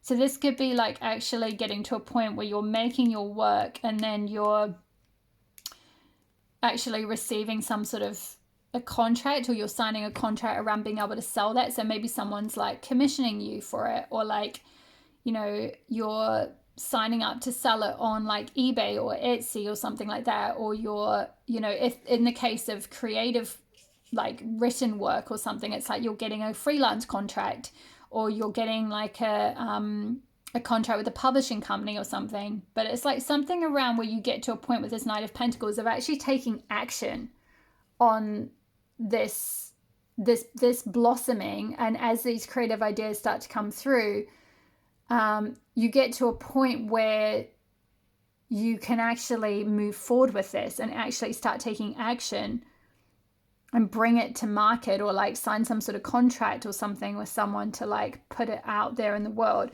And with Seven of Pentacles, this is like the seeds that you've sown. You know, I'm just seeing with all these acorns here. It's like, you know, they eventually will go off and you know, oak trees will grow from that. It's like there's a lot of like seeds that you're sowing in some way. So maybe you get to a certain point next year where you've created a bunch of things and you may not necessarily see a whole lot of, like, what I'm hearing is like remuneration immediately, or like kind of immediate kind of feedback from what you've created, but just trust that the work you've put in, that slow, steady, methodical, you know, that Knight of Pentacles energy of just putting one foot in front of the other, making the effort to actually create things, start to put them out to market, or start to like share your written work or your wisdom with some sort of a platform out there. It's like it will start to lead to something eventually, but you may not get like an immediate gratification is what I'm hearing. It's kind of like you're running a marathon, not a sprint. So to think of it like that is like it's a slow, steady, organic process, and just keep sowing those seeds, keep putting those things out there, and eventually it will grow into an oak tree. You know, that's how an oak tree starts, is just like a tiny acorn. So, you know, after going through this rebirth, it's like it might start small, but eventually, you know, if you keep plugging away at it, eventually it will look like a huge oak tree, is kind of what I'm getting. Okay, I'm just seeing if there's any other messages from the oracle cards. Otherwise, I'm going to finish with reading The Word Wants to Be Written from the guidebook. Okay, I feel like that's it. So let's read from card number 42.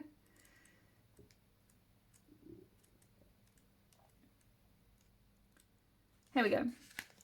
So you might have been taught that creativity is something you have to work hard to access, or that finding your life purpose is so difficult that you must search high and low for it.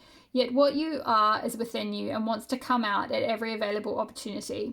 You don't have to struggle so much. It is more about allowing space for it to manifest and to let the energy flow. The real struggle is not in finding something. It is more about letting go of the idea that you need to search for your path in the first place. You see, the process of activating your life path is a natural one. The effort is in getting out of the way, not in making something happen. As for being yourself, that is the foundation from which your true life path will reveal itself. Being yourself becomes easier when you give yourself permission to love, honor, and accept yourself in all circumstances, especially the ones where you might be more tempted to reject and judge. Yeah, that's that perfectionism thinking that came through with that Geo transforming addictive thinking. To reject and judge. Yeah, maybe that you do have creations you've tried to create, but you're sort of sabotaging them by rejecting or judging what you're creating, or judging your work. So yeah, I definitely felt that come up. So that's something I feel like you're stripping back this year coming. Give the sacred ripple within the opportunity to decide your values, irrespective of whether they meet with general social acceptance. Interesting. That sort of felt like what was coming through with that justice and the kind of alternative thing. So yeah, this might be kind of like a path or something that is a little bit not in the mainstream, or not like something that is not sort of widely socially acceptable or something like that. It could be a little bit alternative or a little bit different. So, but you know, if you look at like cannabis now, it's become like, I mean, in Canada it's legal, and I think there are some other places. It's not in the UK yet, but yeah, in Canada it is. So, you know, and then, even in the UK though, there's loads of shops that sell that sell products, like cannabis products. It's become like CBD or whatever it is. It's become like a really big thing. So it's interesting how like something that can be really like, what's the word for something that's not mainstream? You know, something kind of on the side can then start to slowly become mainstream. So yeah, that I feel like is why this particular justice card came out. Interesting. So yeah, give the sacred rebel within the opportunity to decide your values irrespective of whether they meet with general social acceptance. This oracle brings you the message that what you're dreaming of or seeking to do, create, live, or manifest is actually very natural for you. That is why you want to do it. If you experience controlling and manipulative forces as you were growing up, yes, that's that. Strip back and simplify, look to your origins with the stromatolite and fern. Something in your origins maybe where you had a lot of control and manipulation and sort of people being very perfectionistic around you possibly. You would have found it hard to access your natural state at the time. You would have been too busy trying to adapt and get through the trials of childhood. When you finished navigating childhood and started to let go of who you were taught to be in order to become who you really are, you may have found your life path was not easily accessible. That is simply because your true and natural self was covered by layers of shame from the early conditioning that you had to be other than you are in order to win love or be acceptable. However, that natural self hasn't gone anywhere. It is still there within you. That's exactly why it's come up with that strip back. Yeah, it's still there. Like you at your core is underneath that. It's just like simplify and strip back the layers of conditioning to get back to the core of who you really are. So yeah, to be other than you are not to with. However, the natural self hasn't gone anywhere. It is still there within you. Now it is just about chipping away at the walls of shame, perhaps with a defiant, who the hell cares? I am here and I'm going to love myself anyway. This allows you to risk bearing the feeling of any shame that arises as you release old emotional wounds and break away from any restraints to unconditional self-love. The sacred rebel within can empower you to love yourself no matter what, simply because you want to. You might decide to declare, I am still lovable, so put that in your pipe and smoke it. This will send an energetic message to whomever shamed you in the first place, whether they meant to or not. Your message could be going to a parent, school teacher, sibling, friend, lover, or anyone else that was struggling enough with their own shame wound that they couldn't help but dump it on you. You can be free to realize that the shame is just an emotion, not a truth, and you can defy any hold it has ever had on you and your ability to love yourself. This oracle brings you the guidance that you are now powerful enough to break the cycle. It is time to stop the shame and claim yourself and love instead. What you want to write, sing, dance, or become is you. It is natural. Drop your defenses, get into the grit, and confront the power that any old shaming has had over you. It's finished now. It's time for you to be naked with yourself. Acknowledge how gorgeous you are and get on with your work. Life is urging you to do so because the work wants to happen. What you want to create wants to be created. The word wants to be written. You just need to let go of any remnants of the past that have been in your way. Step firmly over them and onto your path. Amazing. And there's a healing process here, which I'll hold up to the camera if you want to do that in your own time. You can pause and take a screenshot. Hopefully you can read that all right. Whoopsie. Hold it still for a second. There we go. Okay, but otherwise I feel like that is all the messages that I have for you today. Pile number 2. I feel like you have a very creative year ahead of you once you've gone through this sort of little rebirth at the beginning of the year, kind of finding your strength, allowing yourself to just blossom and unfold, trusting that your true creative self is just within you. It just requires like a shift in your self-concept, a shift in thinking of yourself as like, you know, this little small caterpillar and into thinking that you are this beautiful butterfly. And yeah, just going through that simplification process, maybe doing a bit of journaling, a bit of reflective work on, you know, looking back at your origins, you know, perhaps something in childhood. It might have been like one particular event that you can do a bit of like kind of journaling with or processing around, you know, releasing those wounds around that. That will help you kind of get in touch with yourself so that you can start to like move forward, start to create the things that you're feeling called to create and go towards you know, rebuilding, like building and sharing the work that wants to get out in the world, and just trust that the seeds that you're sowing with that, it is going to reap a reward eventually. It just might require a bit of patience with that process. But I feel like you're in a really good place for next year. It's a big year for you with all these major arcanas, like I mentioned, so there's a lot going on. You know, be very gentle with yourself, be very patient with yourself. Definitely get out in nature a lot and connect with the earth, because that will really help you to, like, by grounding your energy, that will really help you to, like, ground anything that needs to be released, and also help you, like, connect with that earth energy of bringing things into the physical. Yeah, and I feel like that is all the messages. So I hope that resonated for you, my lovely pal. Please leave a message below if it did. Hit the like button if you enjoyed the reading. It helps my channel to grow. Hit the subscribe button if you're not already part of the community. I would love to have you here. All the best with the end of 2023 and the beginning of your 2024. And I hope to see you in the next reading. All my love. Bye. Hi there, pile 3. If you chose the Mermaid of Lemuria with joy, this will be your reading all about your path in 2024. So, pile number 3, I'm going to start off with a bit of an energy check-in with this card, and then we'll move into your oracle cards, and then I've got some tarot cards to finish off with. But to start off with, straight away, I get this beautiful light-hearted energy that's coming through for you next year. I'm kind of seeing possibly this kind of almost like melting away of your stresses. I'm kind of seeing someone maybe possibly going on holiday to some sort of like exotic location where there's like beautiful beaches or something, or just somewhere where you can, like, you know, have fun, sort of like lighten up a bit, let go of some stress, let go of tension, be able to like connect with your body, connect with yourself, connect with a sense of fun and joy and lightheartedness. Feel a sense of like lightness again, a sense of like possibility, and like really be able to kind of delight in yourself. It's kind of a very delightful energy that's coming through. So I feel like 2024 is going to be a very positive year. There may be some travel involved, like I said, for some of you.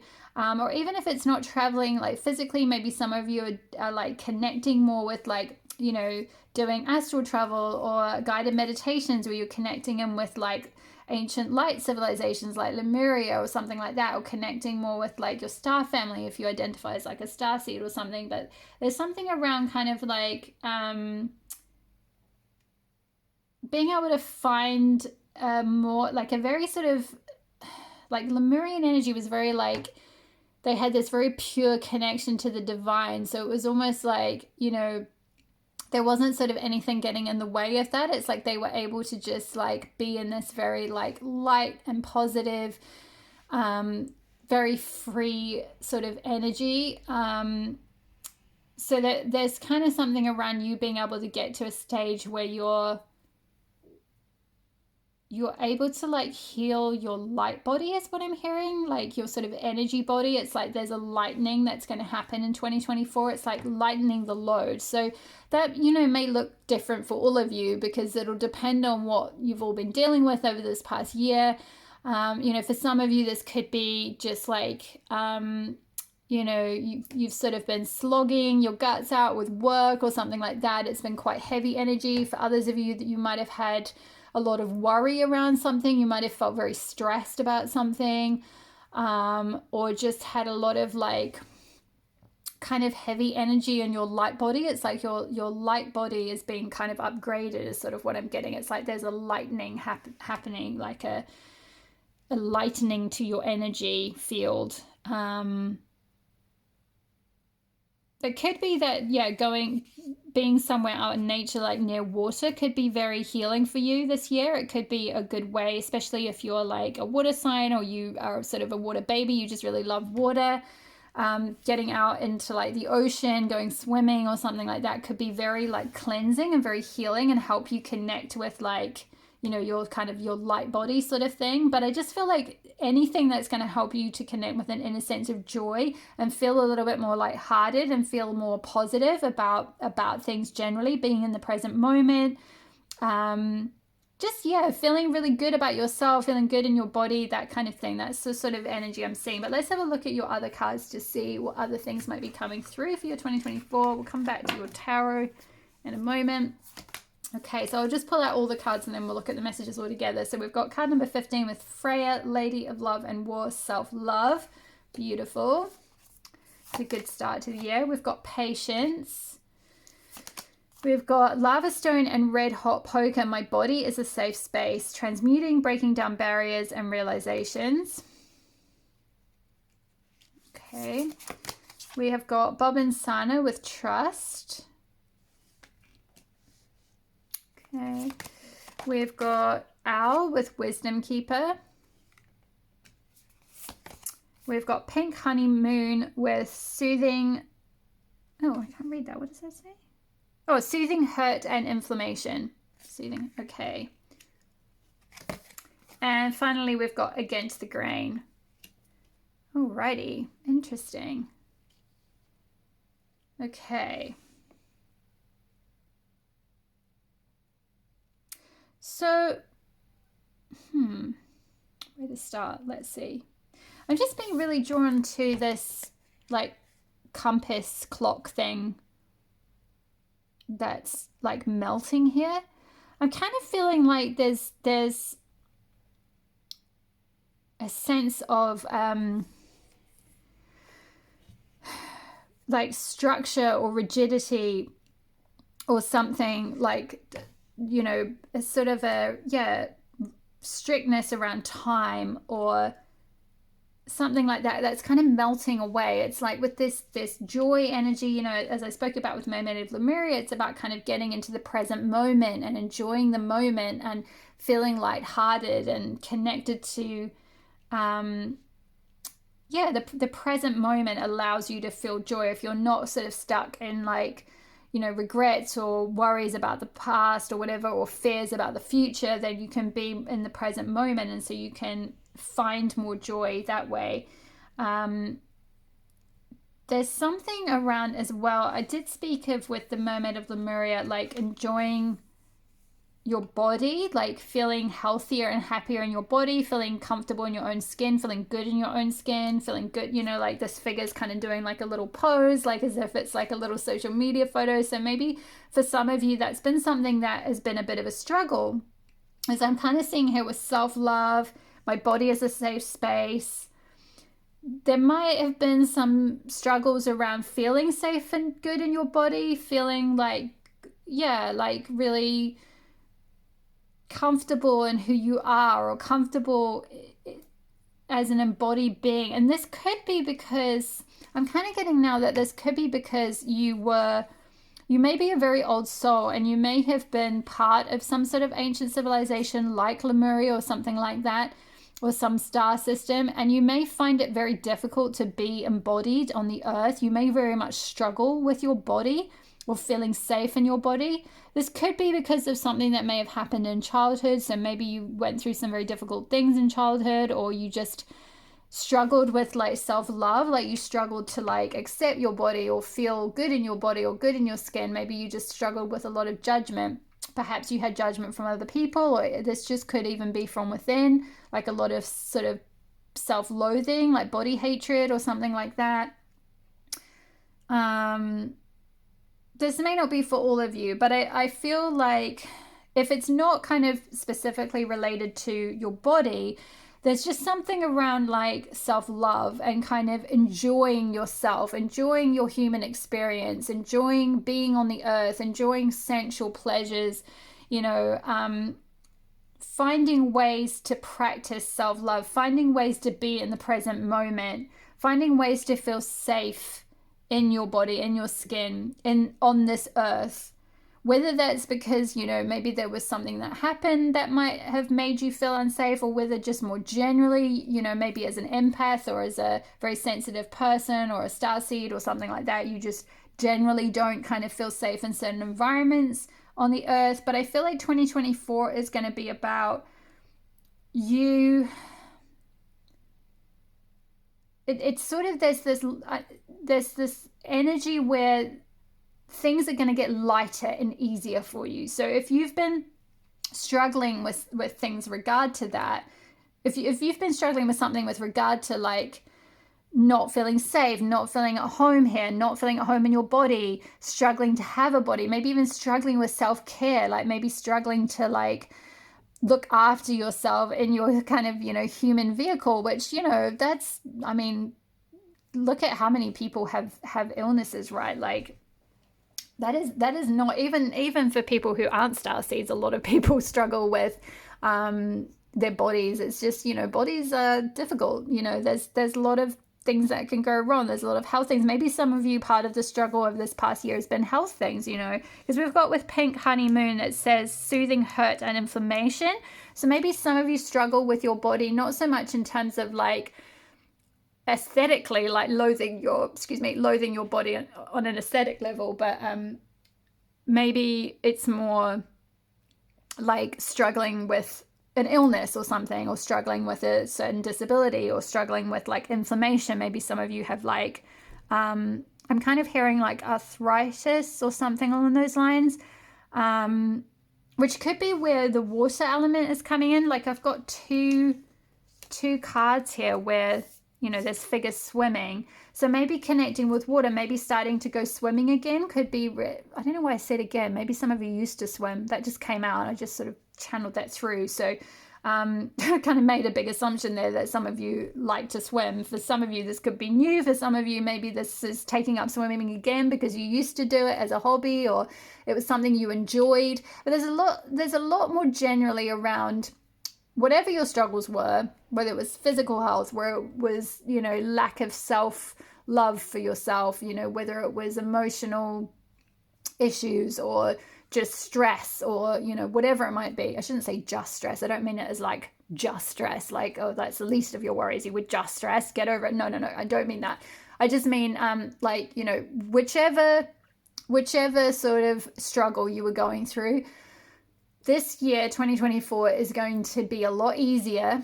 It's going to be more about carving out time to find joy in the present moment. It's almost like with that compass or that clock melting, it's like not being so rigid around like, oh, I've got to do, I can't do things that bring me joy because I don't have time. You know, there's not time in the day to go swimming. There's not time in the day to practice self-love, self-care measures. There's not time in the day to go and do some sort of hobby that I enjoy. No, I've got to do this, and this. I'm kind of getting quite a like pressured energy. So, you know, I feel like part of this year is about kind of breaking down that relationship with time. And that struggle, and like I've just seen breaking down barriers. There's something around like breaking something down. It's like letting go of some sort of rigidity, or letting go of something that's been stopping you from finding your joy, living in the present moment, enjoying your life, enjoying yourself, trusting yourself as well. Like if you feel drawn to something, if it's going swimming, if it's painting, if it's dancing, if it's you know, being out in nature, like this figure's out in like, looks like a garden and she looks really happy, she's got her arms out in the air, you know, if it's painting your hair pink, if it's, you know, whatever it is, like doing some sort of shamanic ritual with this owl and the kind of feathers here, you know, it could be anything. If it's going on holiday somewhere, even if you don't really have the time or money to do it, it's just like trust yourself that whatever you're feeling really called to do, you need that. Like there's something around like yourself, something around sort of loving yourself by showing yourself that you love yourself, by honoring your needs, by honoring the things that you're feeling drawn to go and do, by breaking down any barriers that are standing in the way from you doing what you need to do to heal, especially for those of you who have gone through something with this soothing hurt and inflammation. If you do have some sort of if you've been going through like a health struggle, if you've got some sort of a, you know, something that's been very painful, it could have been an emotional wound, it could have been a physical illness or something. If you've been going through a difficult period like that, I feel like this year is about like treating yourself I'm hearing like with kid gloves, like kind of being very gentle with yourself, being very like loving towards yourself, like you would a child who was going through some sort of an illness or emotional pain. It's like allowing yourself to get the healing that you need and to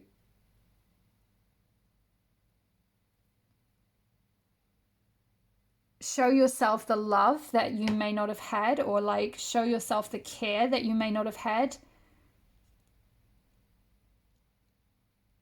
And being really patient with yourself as you go through this, especially with healing journeys are never linear, right? And quite often we can put sort of certain time demands on ourselves about things like, oh, well, I should have gotten over that by now, or I should just be, you know, I've been to X, Y, and Z therapy, or I've been to this, that, and the other, or I've done, you know, I've been to the doctors about this thing and they've put me on this, that, and the other. It should be fixed by now. Like there might have been some sort of a putting certain demands or restrictions on the body or on the self. And I feel like there's something around needing to have patience with this healing process, with like feeling safe in your body, with feeling good in your skin, with feeling healthy again, or like feeling emotionally healthy or emotionally safe.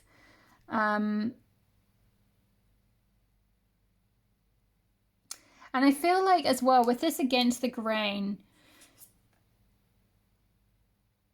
the things that you may need to do to show yourself self-love, or the things that you may need to do to feel safe or to heal yourself or whatever it might be, could be not things that other people would necessarily do or recognize. And that's okay. Like just because it's not something that's like conventional or whatever, or something that other people would approve of or whatever, doesn't mean that you shouldn't do it. If this is something that you're feeling called to do, whatever it might be, you know, maybe it's going off on, I don't know, like a one of those meditation retreats where like a silent meditation retreat or something, and you tell people of that idea and they're just like, what? Why would you do that? That's like the most ridiculous idea. Like that's not what you need right now. And they try and maybe talk you out of it. There's something around sort of going against the grain. It's like what other people would do to heal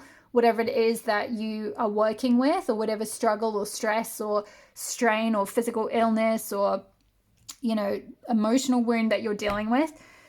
It's like there's something around going against the grain in order to get the healing that you actually need. And it's because you're very like your soul knows what it needs to get the healing that it's looking for. You will be guided. Like I feel like with the owl and the wisdom keeper, it's like you are very wise. You know the keys to your healing. You know the key. You know what is going to work for you and what isn't going to work for you. And you just need to trust yourself. But I do feel like there's something around going against the grain, either sort of in regard to some sort of healing process, but I feel like more generally in your life, like there's something around breaking down barriers, going against the grain. It's like, what is the normal sort of path or like expectations or something that you've been funneled into? It's like, nah, that doesn't really work for you. You're like this beautiful mermaid, Lemurian light worker soul, and your soul needs like lightness and freedom and the ability to explore and all of that. And I can hear some of you being like, well, that's all very well and good if you've got the money to do that. And I get it. I totally get it. Yes, one still needs to put food on one's table and all of that. And like maybe some of you have children, or this is just totally seems like pie in the sky thinking right now. And that's okay. Sometimes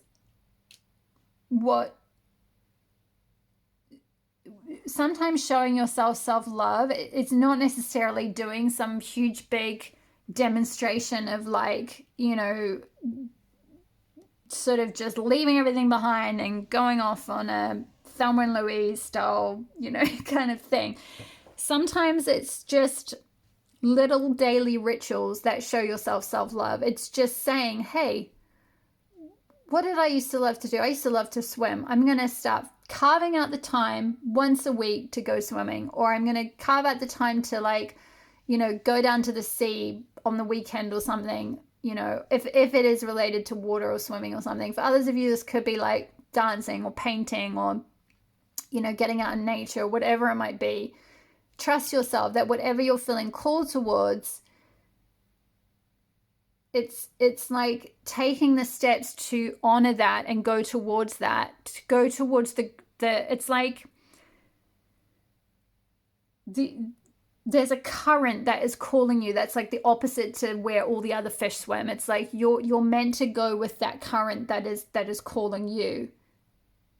And it might just be that, you know, you start that small and you just do little things towards that, and then over time it kind of expands, and you can, you know, more fully step into kind of going against the grain, if you like, if you're able, once you're in a position to be able to do that. But initially it might just be, you know, I mean, going against the grain in modern Western society is just listening to your intuition, to be honest. You know, with everything that's out there that's constantly trying to drag on our attention, that's constantly trying to brainwash us, all the programming and all the messages that we get through mass media and everything else. It's like if you just think for yourself and show yourself self-love and listen to your own wisdom and carve time out to like listen to yourself and listen to your intuition, that's just in and of itself, that small practice is already going against the grain.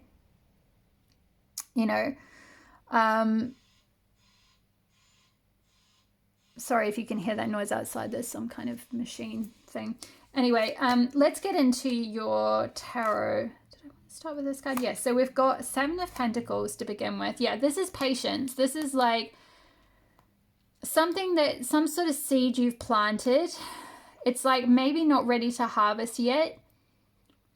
It's like, you know, this person's planted these grapes and she's checking them. It's like, are they ready? Are they ripe? Can I harvest them yet? And it's like, there's something maybe that requires a bit of patience. It could be your healing process. It could be something related to a career. It could be related to a creative project.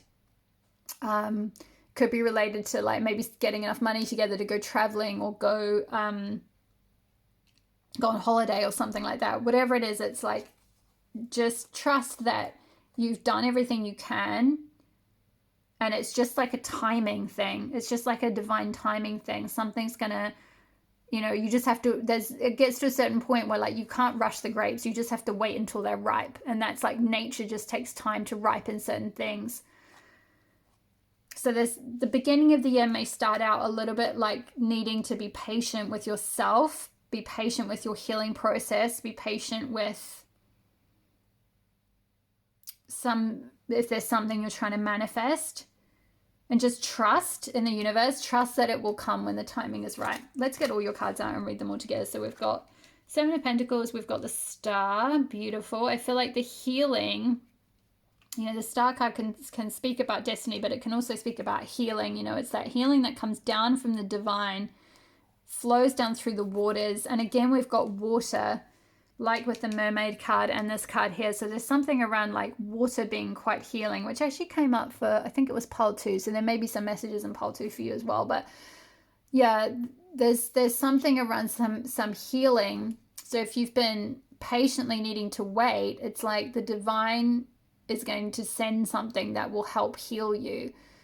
In whichever regard that is. It could be a physical illness, it could be, like I said, like inflammation, it could be an emotional hurt, it could be just in regard to your self-concept, you know, how you feel about yourself.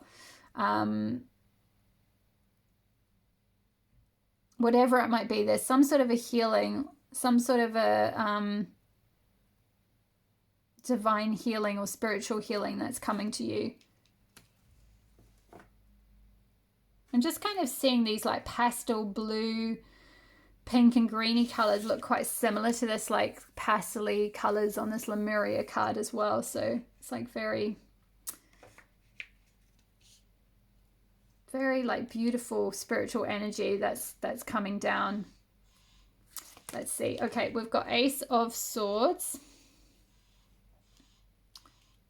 Okay, so there's a new beginning coming for you at some point next year. We've got the 10 of Wands. We've got the Tower. And we've got the 9 of Pentacles. Okay. And this is interesting. This 9 of Pentacles is coming out over this Against the Grain card.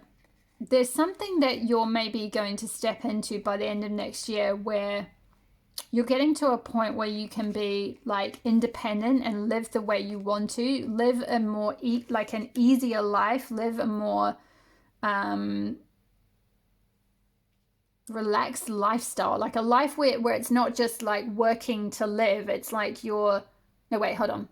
a lifestyle where you're not living to work, you're working to live. It's like you just work, you do whatever you need to. Maybe you start a side hustle, or you start some sort of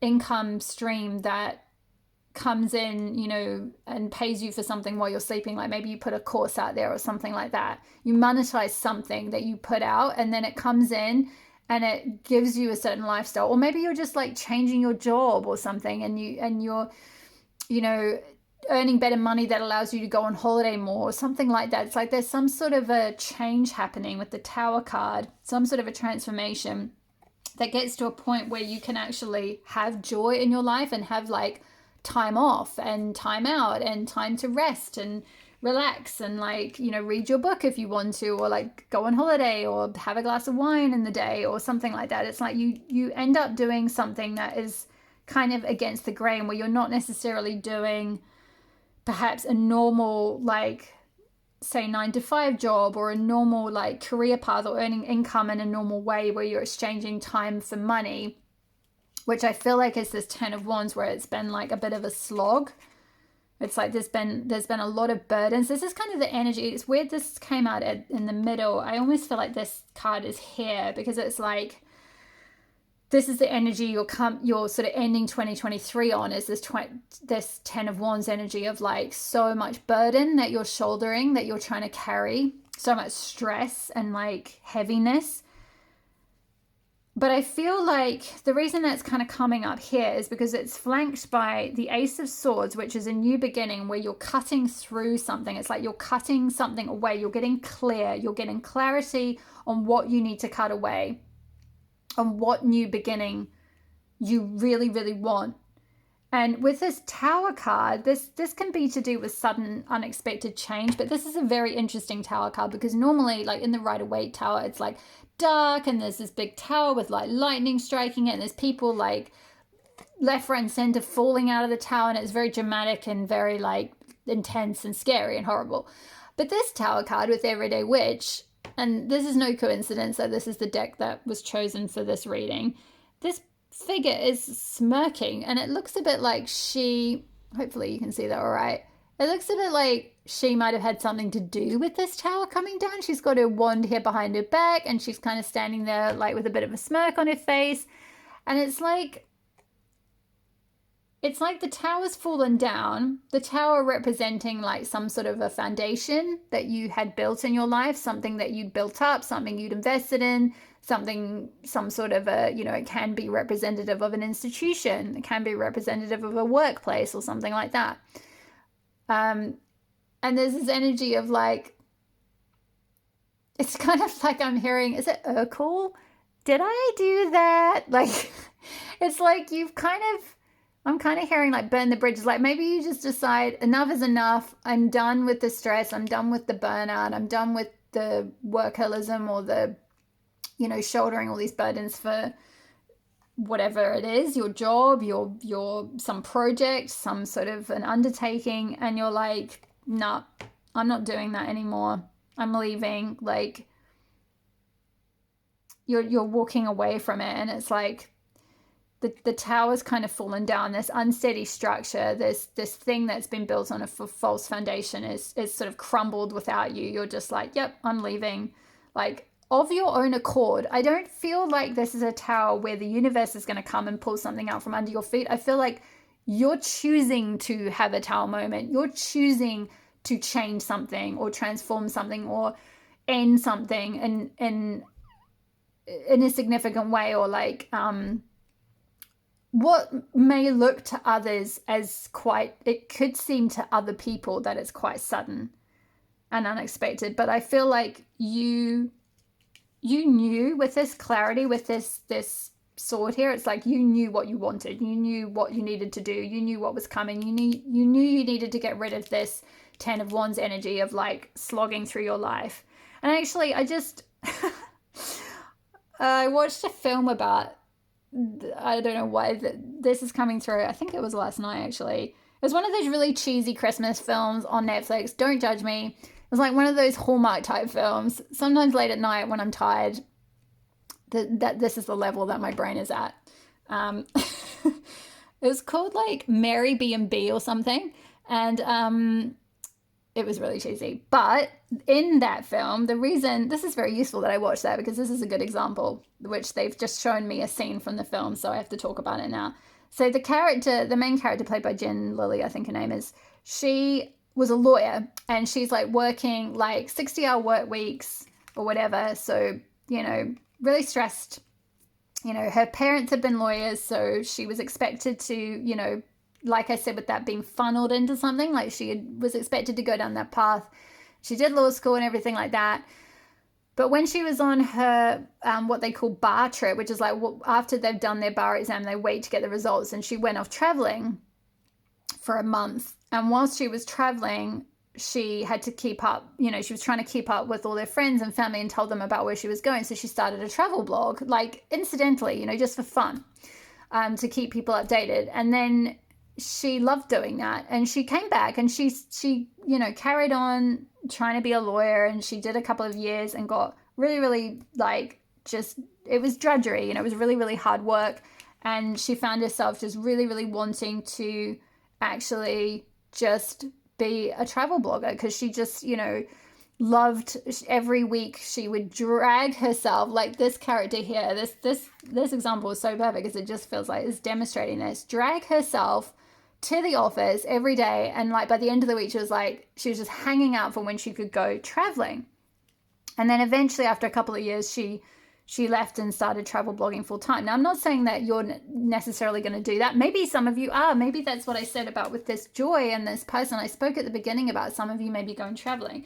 So maybe some of you are going to be travel bloggers, or you're going to just start traveling somewhere, or you're going to create some sort of a lifestyle that is a bit against the grain. You know, it's going a bit against what everyone else would do. It's like, you know, maybe you also have family who are lawyers or doctors or whatever else, accountants or something, and they've kind of funneled you, or you've done that sort of training to do that kind of thing that's very much going with the conventional thing, and actually you've gotten really burnt out, you know, with that pink honeymoon and soothing inflammation.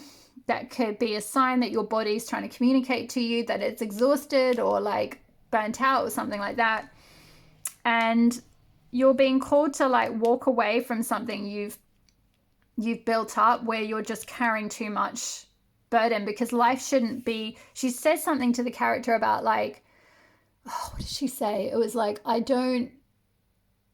want to actually live my life, not just like tolerate it, or not just like drag myself through it, or something like that. And I'm kind of picking that up with your energy pole 3, where there's dragging yourself through something. And it could be a job, it could be a project, it could be a business you've started, or some sort of creative endeavor or something like that.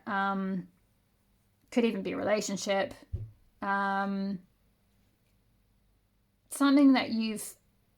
you've invested in, something that you've kind of built.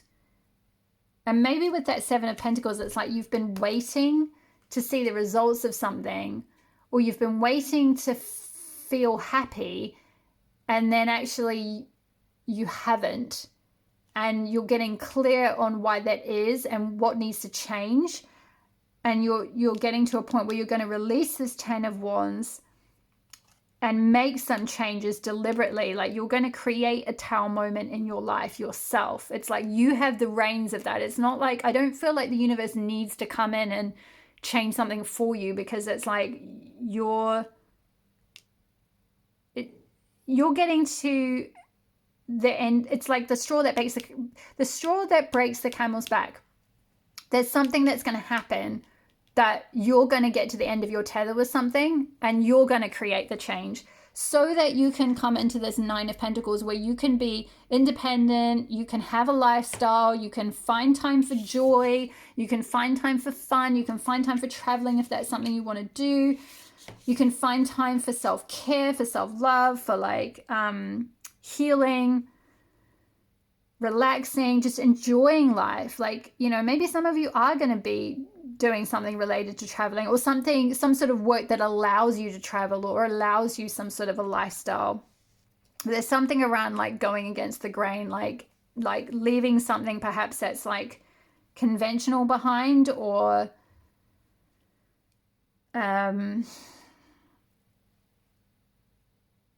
something that just wasn't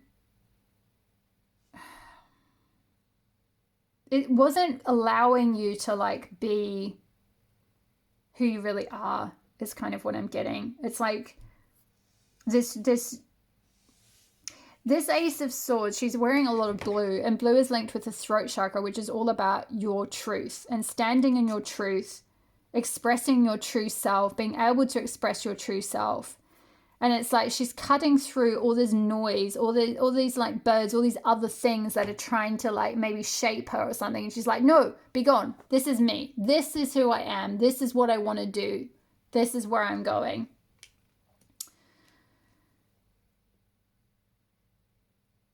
Yeah. Let's read the Against the Grain, the guidance from the book, because I feel like there's something in here. Okay. It's quite long, so let's go. You want birds to be able to fly underwater. You want love to trump power. You want humanity to relate to each other as equals and to recognize the sacredness in you and in the world around you. You want to unleash the beauty that hides in even the ugliest of scenes or sentiments.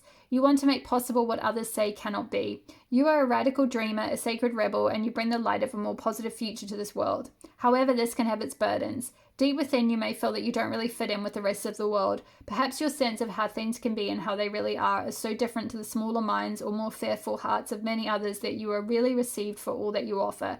This might make you feel frustrated, thwarted, or lonely at times. The universe so loves you for your unusual take on things, for the quirkiness in you that dares to honor that which is different and renders the impossible possible. You must never ever lose your unusual ways and become dry, serious, appropriate, and conventional, not even for its appearance's sake, for you would lose your essence. You are here to show that life is about so much more than conventional success. This oracle comes with a special message for you.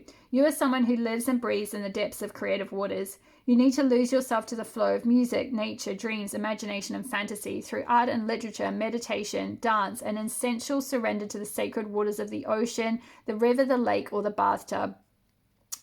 You must go against the grain. It is just your way. You are not one of the followers, but one of the agitators. However, yours is not a force of disrespectful chaos. You are a loving catalyst, and by simply being yourself, you constantly remind people that there is always another way. This oracle comes with the particular guidance that you are meant to be exactly as you are. You are meant to be the black sheep, the rainbow sheep, or even the wild wolf in the flock of sheep. The daring butterfly spirit calling to the caterpillars, that is you. The price you pay for the gift of individuality is that you must take care of it and guard it so that you are not dulled down and conditioned into playing at being something you are not. If this has happened or is threatening to happen, this oracle brings you comfort. You will always dream of birds that fly underwater. You know that the true nature of your being can never be changed. At most, it could only be hidden for a time. Now is the time to accept who you are and allow your truths to be freely expressed. What did I say about truth and expressing yourself with that Ace of Swords? Exactly. Don't worry about the effects of going against the grain. When we are who we are in truth, we attract the support, protection, and energy that we need to thrive. Your power comes from aligning your outward self with your inner truth, not with the general consensus. You will then find other dreamers, other wild butterflies, and atypically colored sheep to join you in conjuring better visions for our world. Okay, and there's a healing process, which I'll hold it to the camera and you can do that in your own time. Hope you can see that all right. Whoops, there we go. Okay, so pause the video and take a screenshot if you need to do that in your own time. But I feel like that is all the messages I have for you, pile number 3. Yeah, just, I feel like the main thing that it's kind of coming back to is trust yourself, trust your wisdom. You know what's right for you. You know the key to like what will bring you the most joy, like how to express yourself. There's some sort of a breaking down of barriers, like some sort of like rigidity or like burdens or something that you're letting go of in this next year, so that you can like find this like beautiful life, find your joy again, find your bliss. Yeah, follow your bliss, essentially, is kind of what's coming out.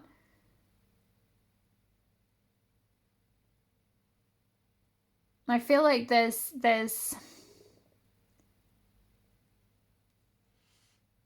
like with this bird flying, it's like kind of, there's this freedom, there's this part of you that wants to like fly and be free and express itself freely. So just trust that whatever comes through,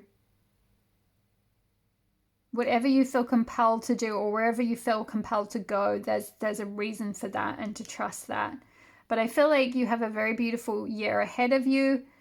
There might be quite a lot of transformation, but I feel like on the whole, this is towards creating a more joyful and blissful life and lifestyle for yourself, and letting go of this like 10 of Wands energy. I feel like there is, with the 10, I didn't mention this, with the 10 of Wands, 10 is all about end of a cycle. So there's some sort of cycle that's ending that has been quite difficult. It's like you're nearly at the top of the hill. You're nearly at the end of something.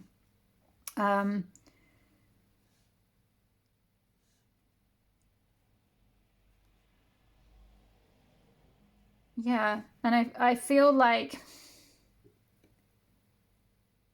you've got 2 major arcana cards as well, with the Star and the Tower. So this is quite a transformative year.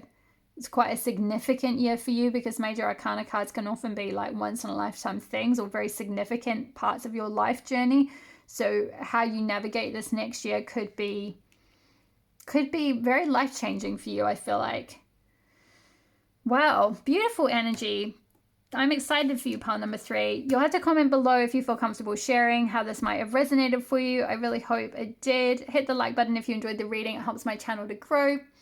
Hit the subscribe button if you're not already part of the community. I would love to have you part of the Els Temple community. And otherwise, all the best for the end of 2023. Happy holidays to you. All the best with the beginning of 2024. And I will see you in the next reading. All my love.